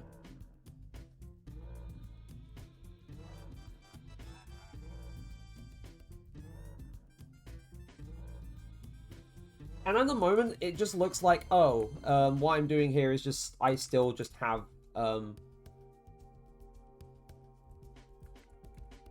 like things occupying like that space, and it's just adding another chunk onto it. And it does kind of do that, but what I want to do is first I want to make it so that it's basically encompassing most of the wall. Maybe 700. So I want it to encompass most of the wall. No wait, 800 maybe. Maybe, or 800 might be a bit much. Yeah, 800's a bit too much. 750?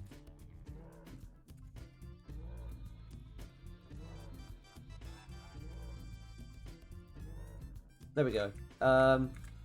So we can do a cool little thing where, like, in a brush's settings, like, you have the brush shape, you have the brush, like, X and Y and whatnot. You can make it hollow. You can make, like, walls, like, thick or thin. Like, if you made it hollow, like, if you made it, like, a box and then made it hollow so it becomes, like, a room. Which, you know, cool thing that you can do with it. But the main thing I want to do is the brush type. So additive is just like, this is just like a brush's standard form. It will just kind of like create the shape that you're like, that you have it set to with like the size, dimensions and whatnot. If you make it a subtractive brush, that ain't right.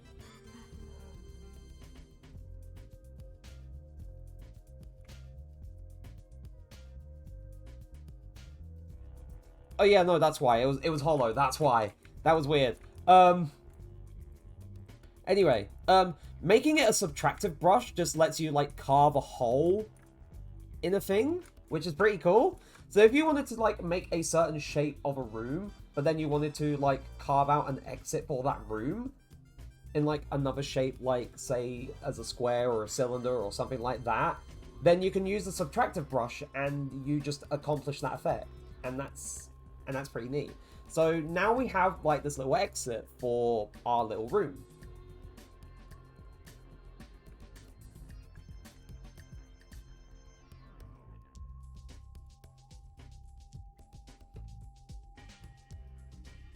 And that box isn't physically there.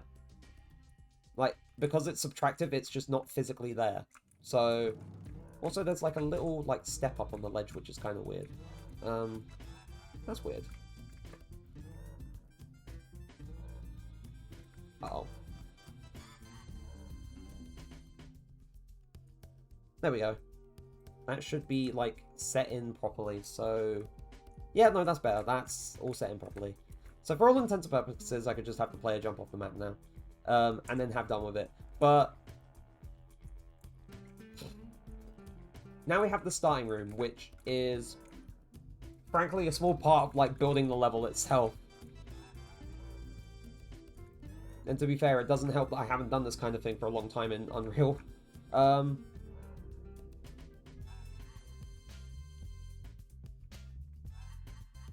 So, go into brush editing mode.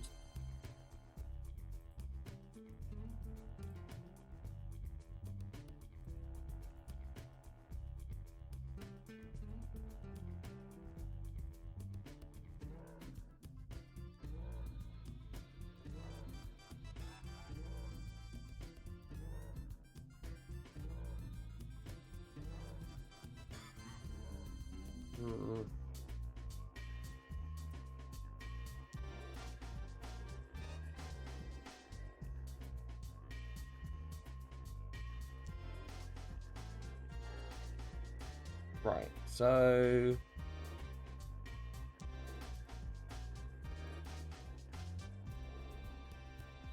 we'll make this extra thing, like, go off the side. I'm probably not going to put... to be fair, I probably should put walls in as I'm going along, and that means extending, like, the face that's currently being carved out. So if I go back into Clip Studio...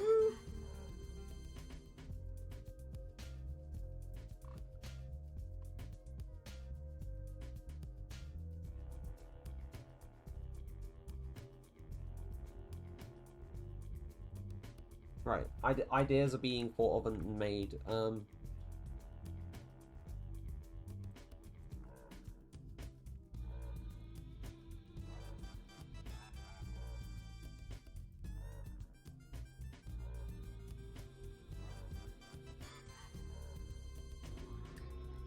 It does kind of suck that things are within, like,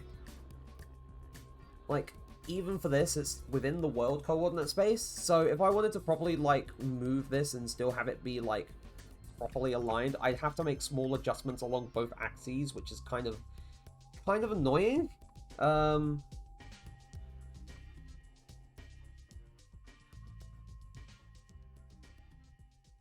whoops.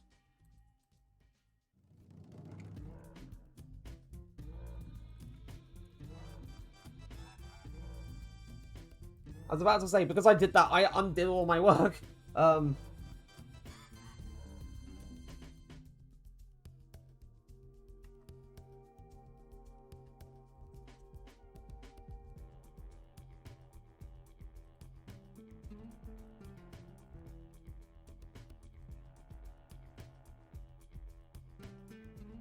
This is, okay, I was doing the wrong thing again. Right.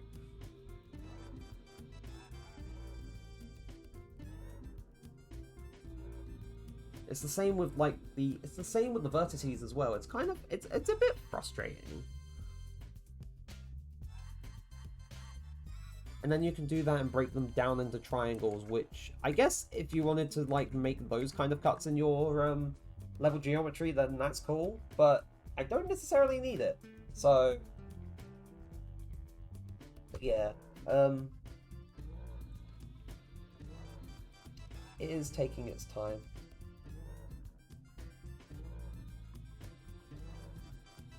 Things do be taking their time.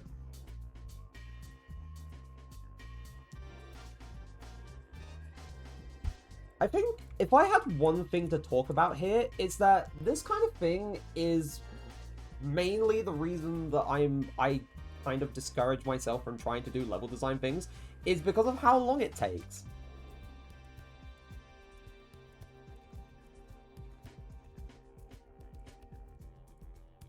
Alright, so I'll undo the extrude and I'll redo the extrude, because I want this to be a lot longer.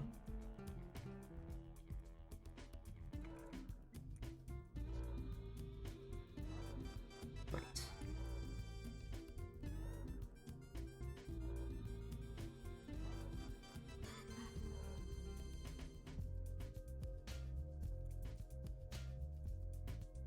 And of course, I know it only carves out that first bit because that subtractive brush only covers that little area. So no, I don't want to extrude it. That's not what I meant to do. Whoops. But to be fair, I think extruding it may actually be my option.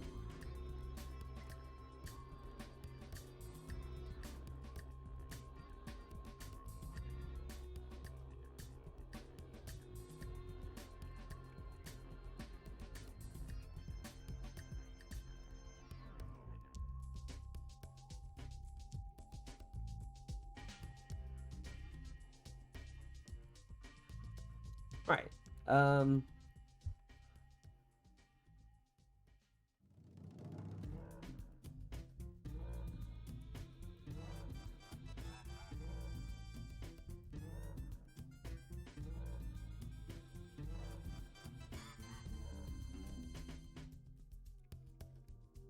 Oh gosh. Box brush.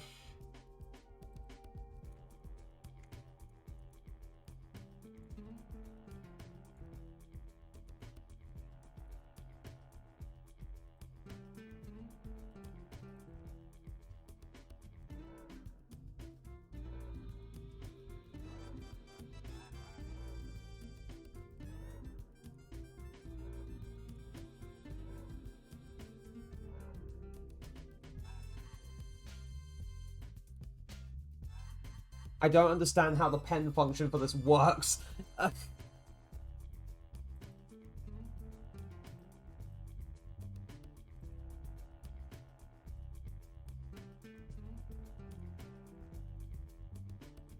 Pen function for the BSP stuff confuses me.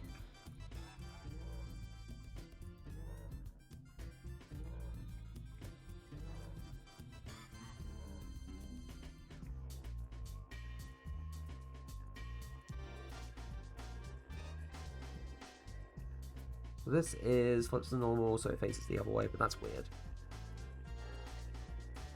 I don't want that to be the case, because that would look strange.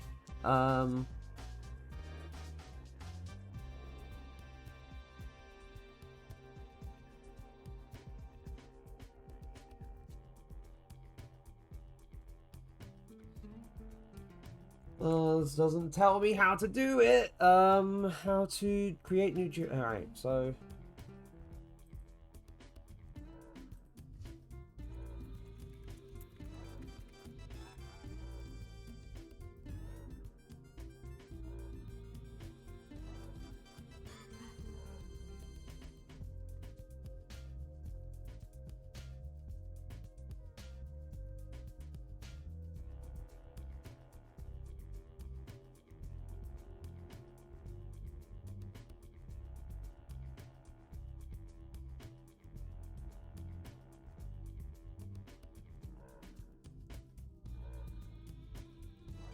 There's no orthographic viewport to draw the thing on.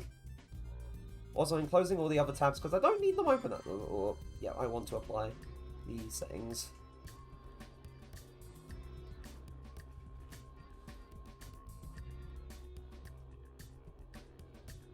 Let me think.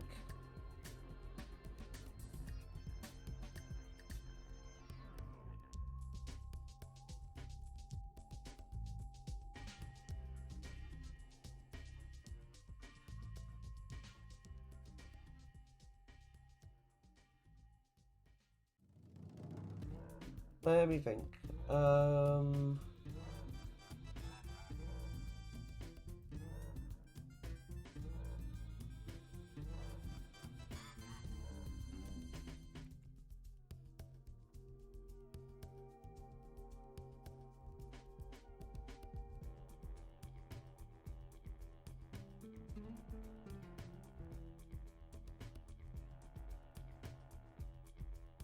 I need to learn how to use the fucking pen edit. The bloody pen brush edit, because this is kind of annoying me.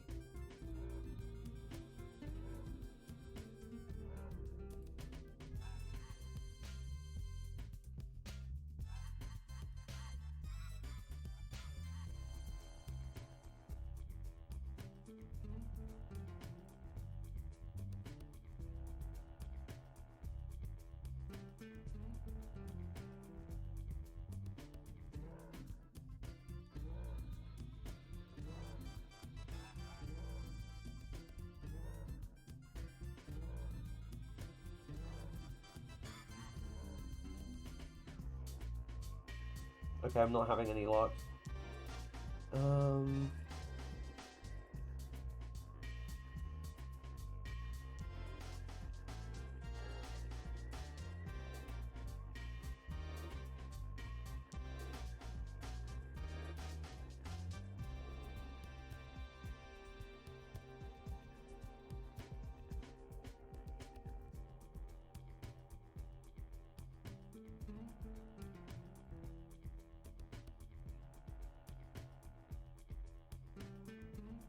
Oh wait, it says into an orthographic viewport.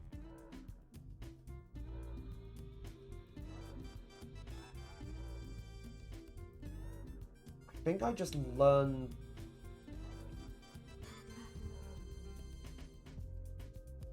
Hold on. I think I just did... Oh boy.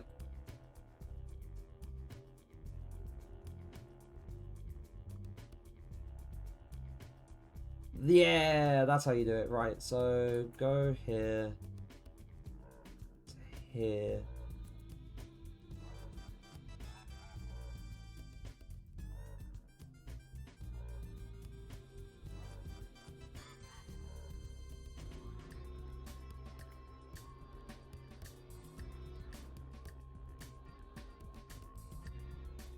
Oh. Right, so back into perspective. Where is that? Oh no. What did I just do? What did I just do? Weird. Right. Let's do this again.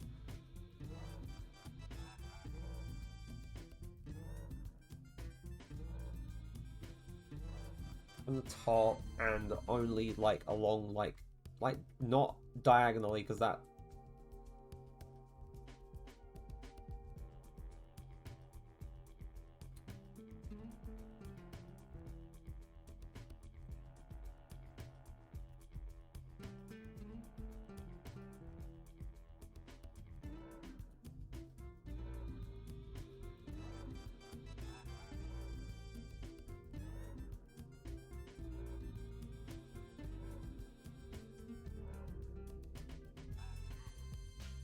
What did I make? Did I make like... Oh, I did! I made like a little plane! Ah! Oh. Wait, what did... Wait, why is that... Why does it keep fucking with the polygons for the cylinder? or the octagon, but you know what I mean.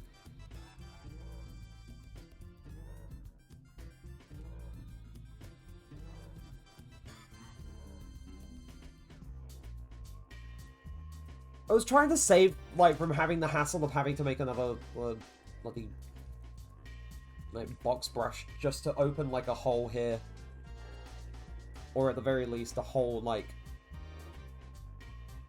in most of the environment.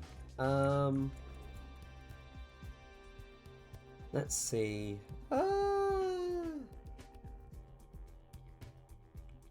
But if needs must, then I may need to just duplicate this.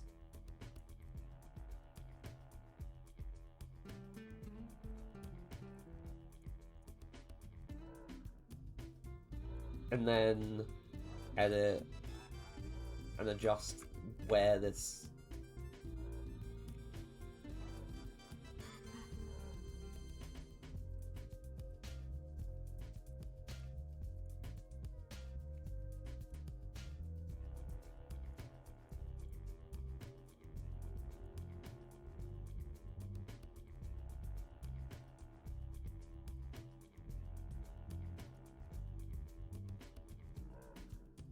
I think I have it slightly misaligned? Yeah, I do.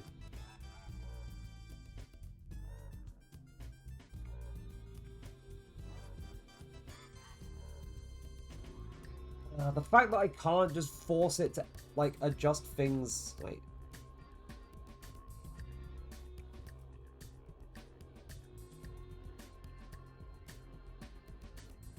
like in bloody local space, and I have to do it in world space, is kind of annoying.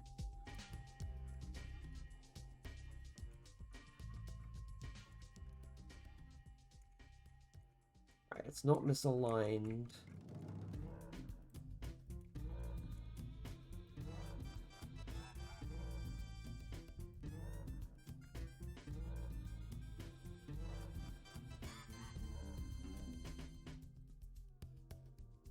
There we go.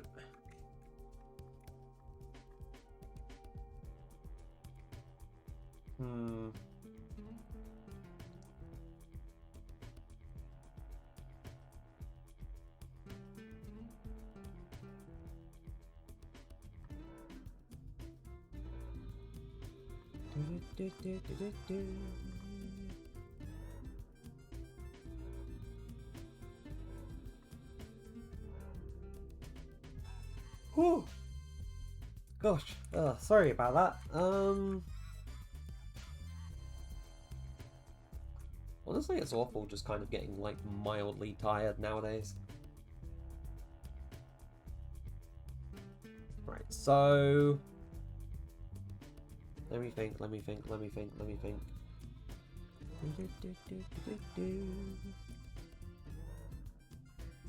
Right, so that's there, and that's carving out, like, a little space for the staircase that I want to build.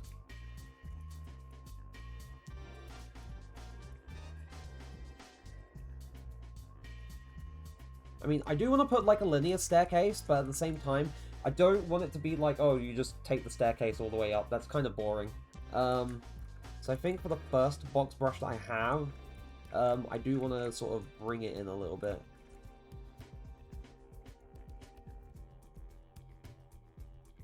For God's sake.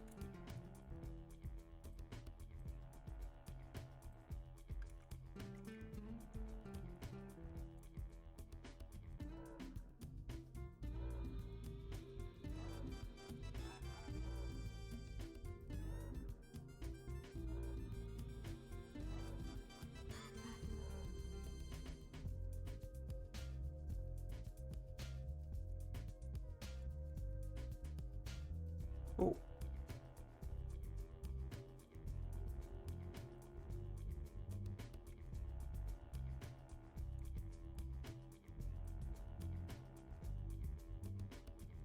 Oops. Yep, that's perfectly in line. There we go.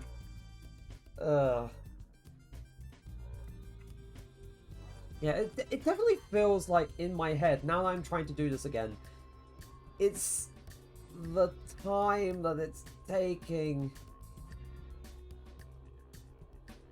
and that kind of discourages me because it's like, oh wow, this is taking a long time.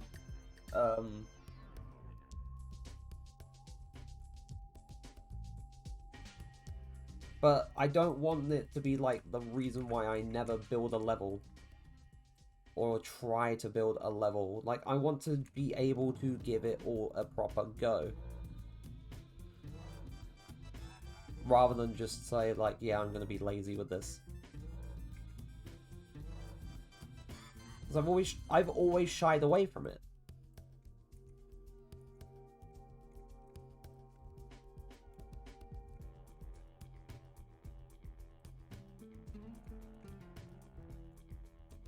And then I wonder why I never properly have, like, a fully built personal project.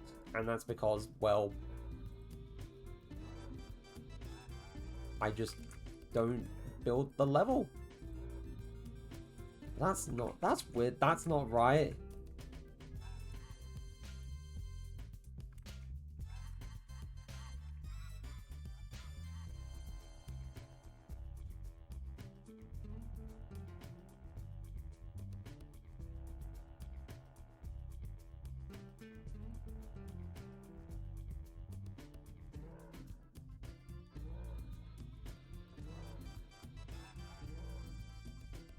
Oh yeah, and that just, like, adjusts the base height of the first step.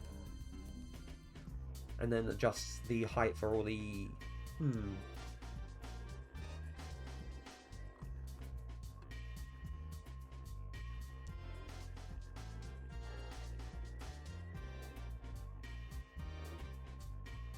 Oh.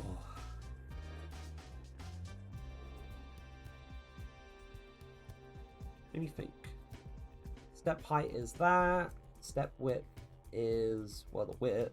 I'm trying to figure out what width I should use for this.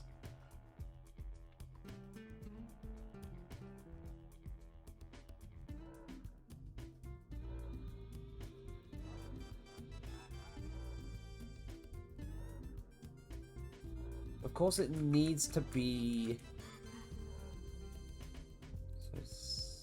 600. I think it's 600.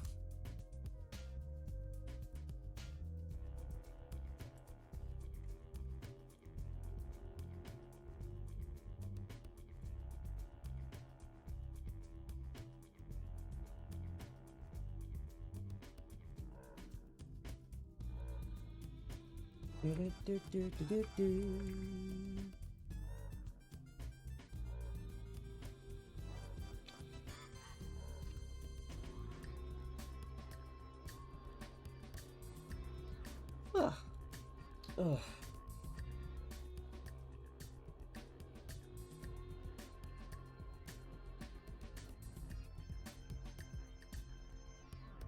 Let me think. I need a little bit more time to think.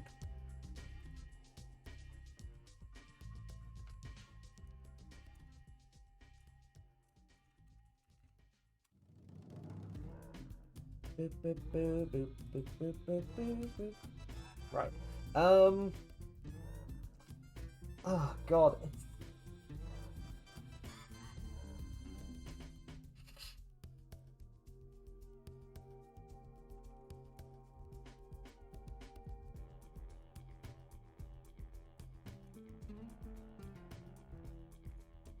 Let me think. So, I could have, like, I go here. And then I can extrude the face here.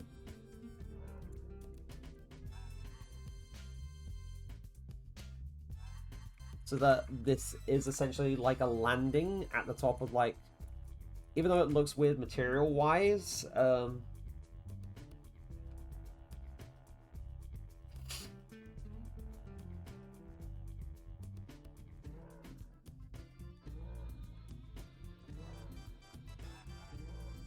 but it... Oh, gosh. But for all intents and purposes, it does work in the way that I want it to. So... That is the main thing.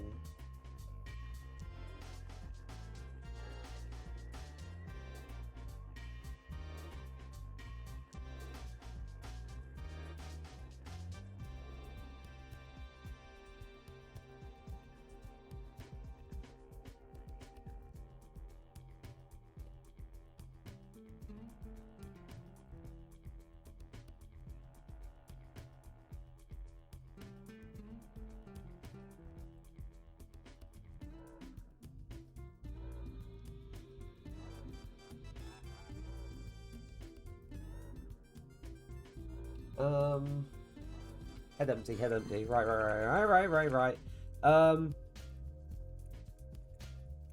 What I want, because I have, like, this little landing here, and then I have this basic, like, landing thing at the top. What I'm wanting to do is I want to, just... hold on. Yeah, no, now I remember. I want to, like, have it so that it's not like a little wall jump bit, but I want the player to have, like, these little ledges to jump from, like, ledge to get to the top, if that makes sense. So, I may as well just keep it at, like, 5 degrees per, like, little adjustment on the rotation. Hello? Is it adjusting the... That was weird.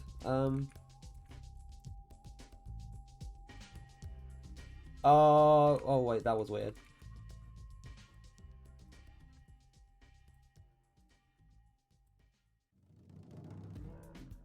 $45, there we go.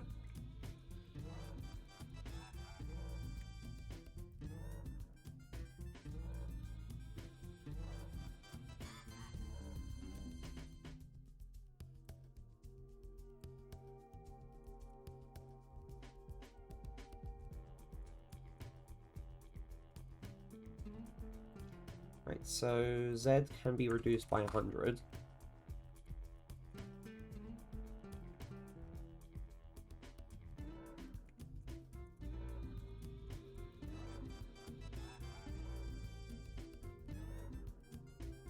So I need to see how it would work at, like, different heights. So if I go here, so the player can get there, they can get over there with relative ease if I was to put, like, the second one there.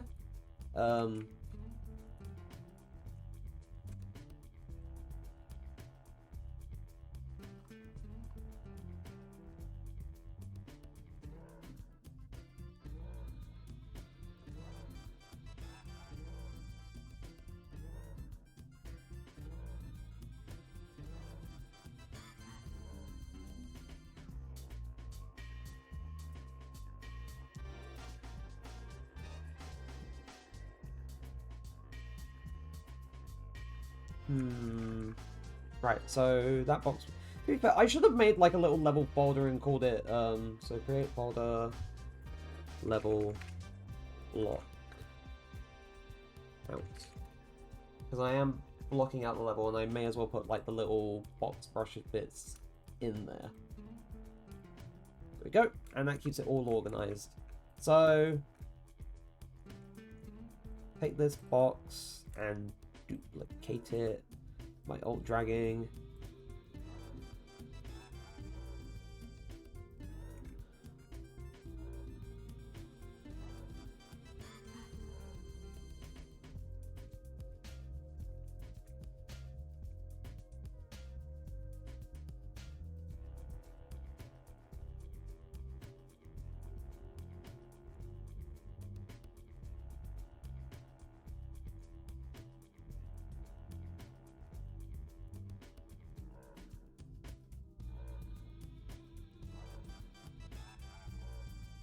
And then I want to see, does this work? Because, like, we have the two ledges now. And the player can get up here. The player can get up there. They, at the moment, can't get up there.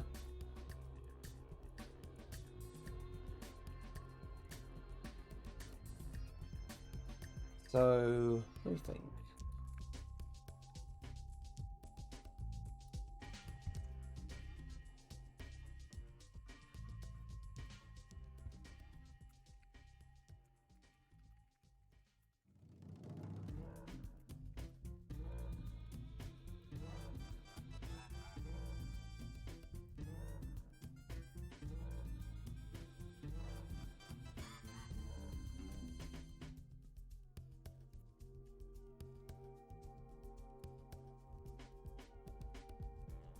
But it is kind of an issue, right? So at the very least for this one, I can just drag off and, you know, drag it out. Maybe here. We'll see how this works.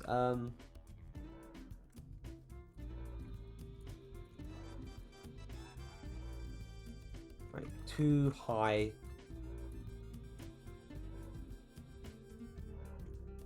I think this barely makes it, so I'll drag it down by 1, and then I'll need to drag this down by 2 maybe, just so that it works. And we'll see how it works. Right, so we jump there, we jump there. Still nothing. It still doesn't work. I think like 2 more just to be safe. But at the same time, I don't want to risk like having the player bump their head as they're jumping out. Which, that doesn't seem right.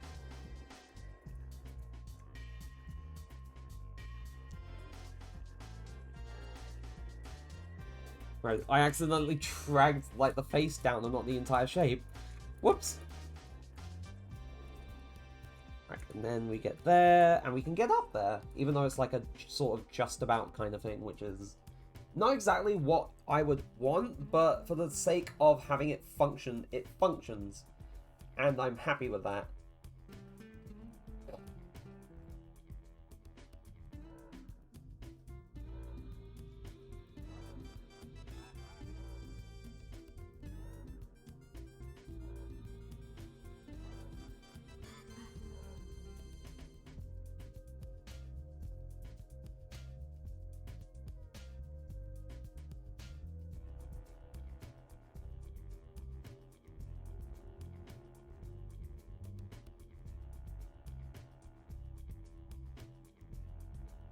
Oh, ouch, ouch. Right. So the player can get up there now, which is cool. That's like one of the main things I was concerned about, is whether or not they were able to get up there. So next I want...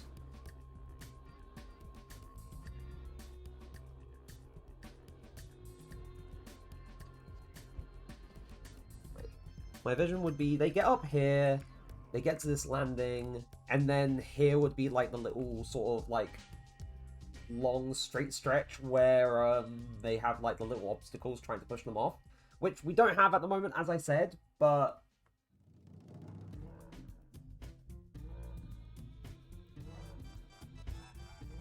let me think.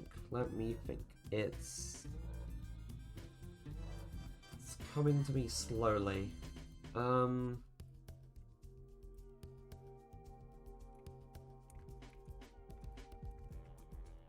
I say that as I yawn and I get tired.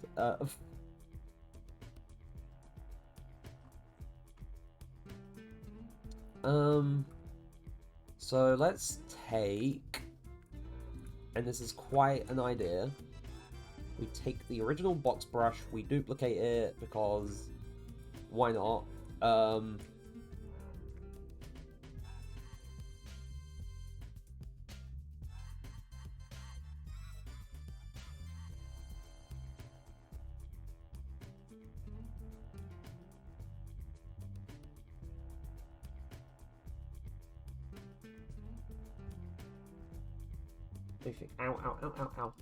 So box brush 6. So this one just kind of exists again. This is still subtractive, so I'm going to make it additive again.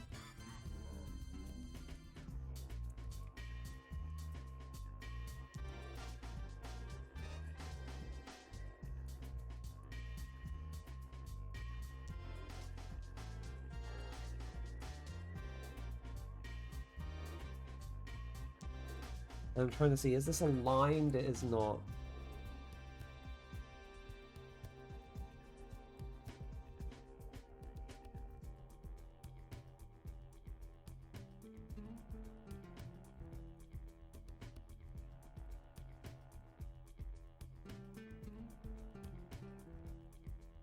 Right, so then we adjust it backwards like this. Oh, wait, no, that's not what I wanted. Whoops!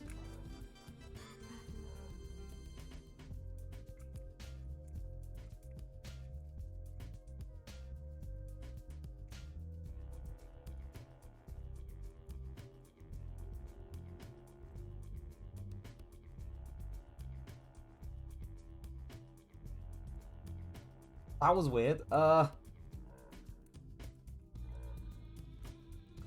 So Y would be... Oh.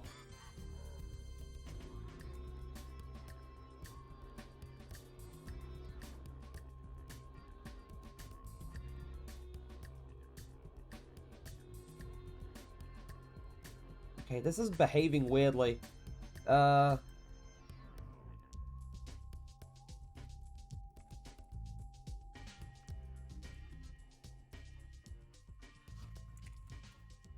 Wait, maybe 750. 750.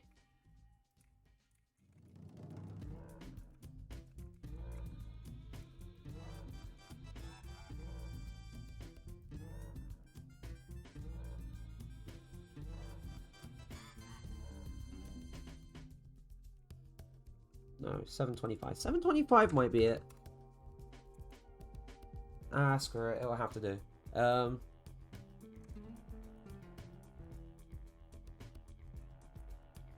But then I realized it is slightly misaligned.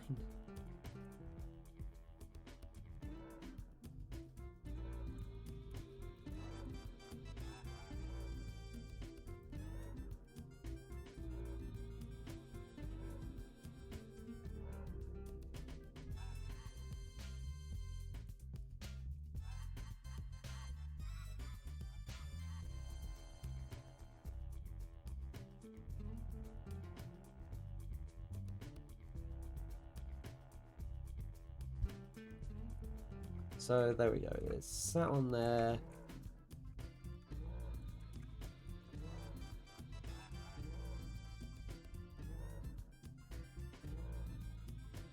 Maybe back to 730? I'm not sure. Right, let's...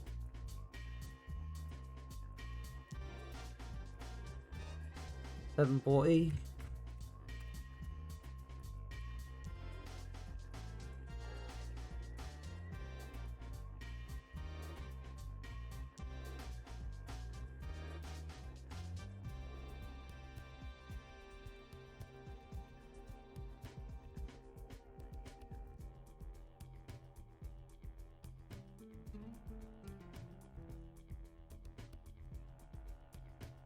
$1,000, maybe 800. We'll see how that looks if I try and align it with the end. Which I think I've already messed this up.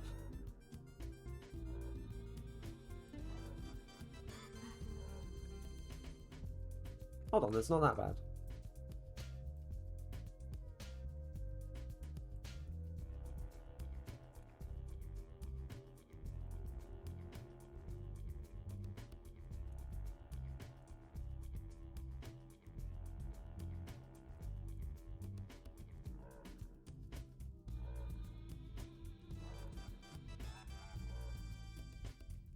Bro.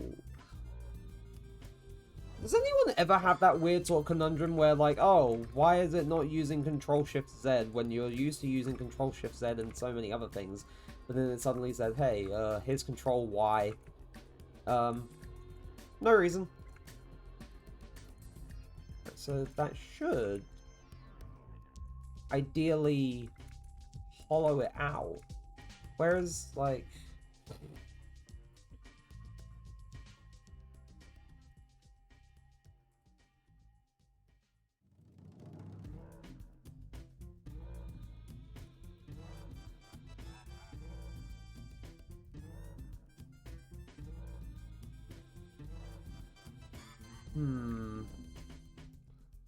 If I was to set Box Brush 6 to be hollow, then it would make it look weird.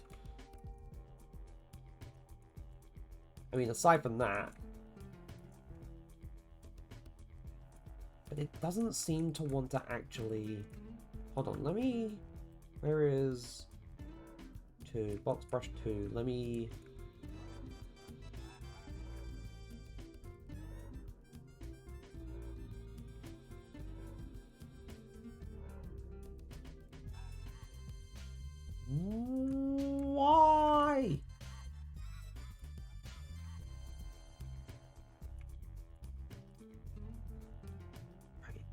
Let me think. Let's make it not hollow.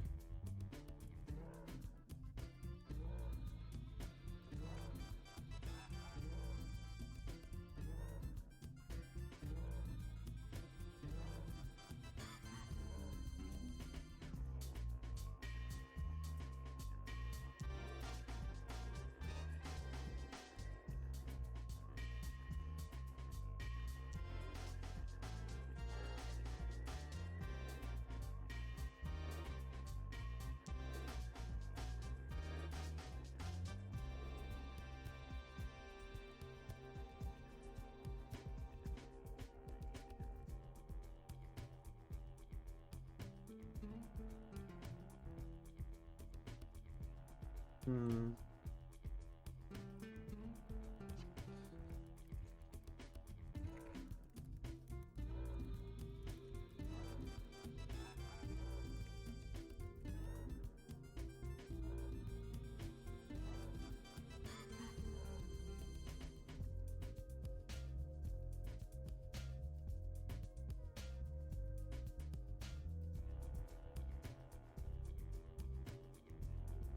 Hmm.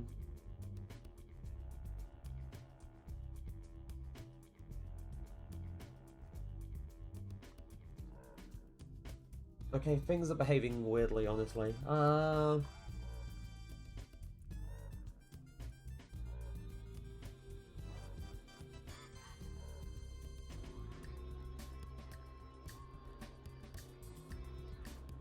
me think.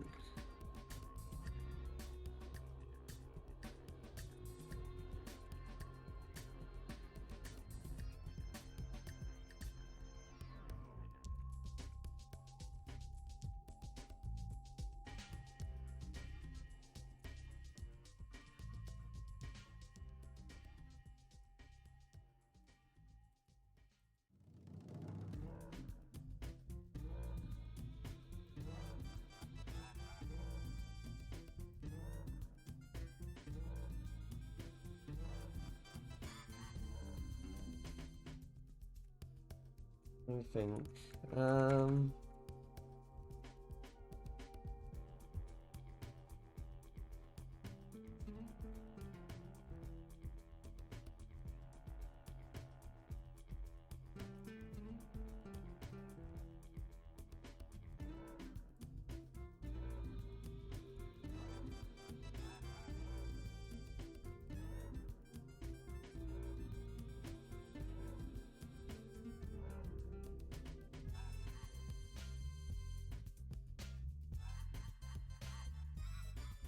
Ugh. I'm trying to figure things out, but it's kind of confusing me. I think because I am feeling a little tired at this point, and I probably will try and figure this out like in my own spare time, just so I can better prep for next time. So I think I'm gonna call things there. So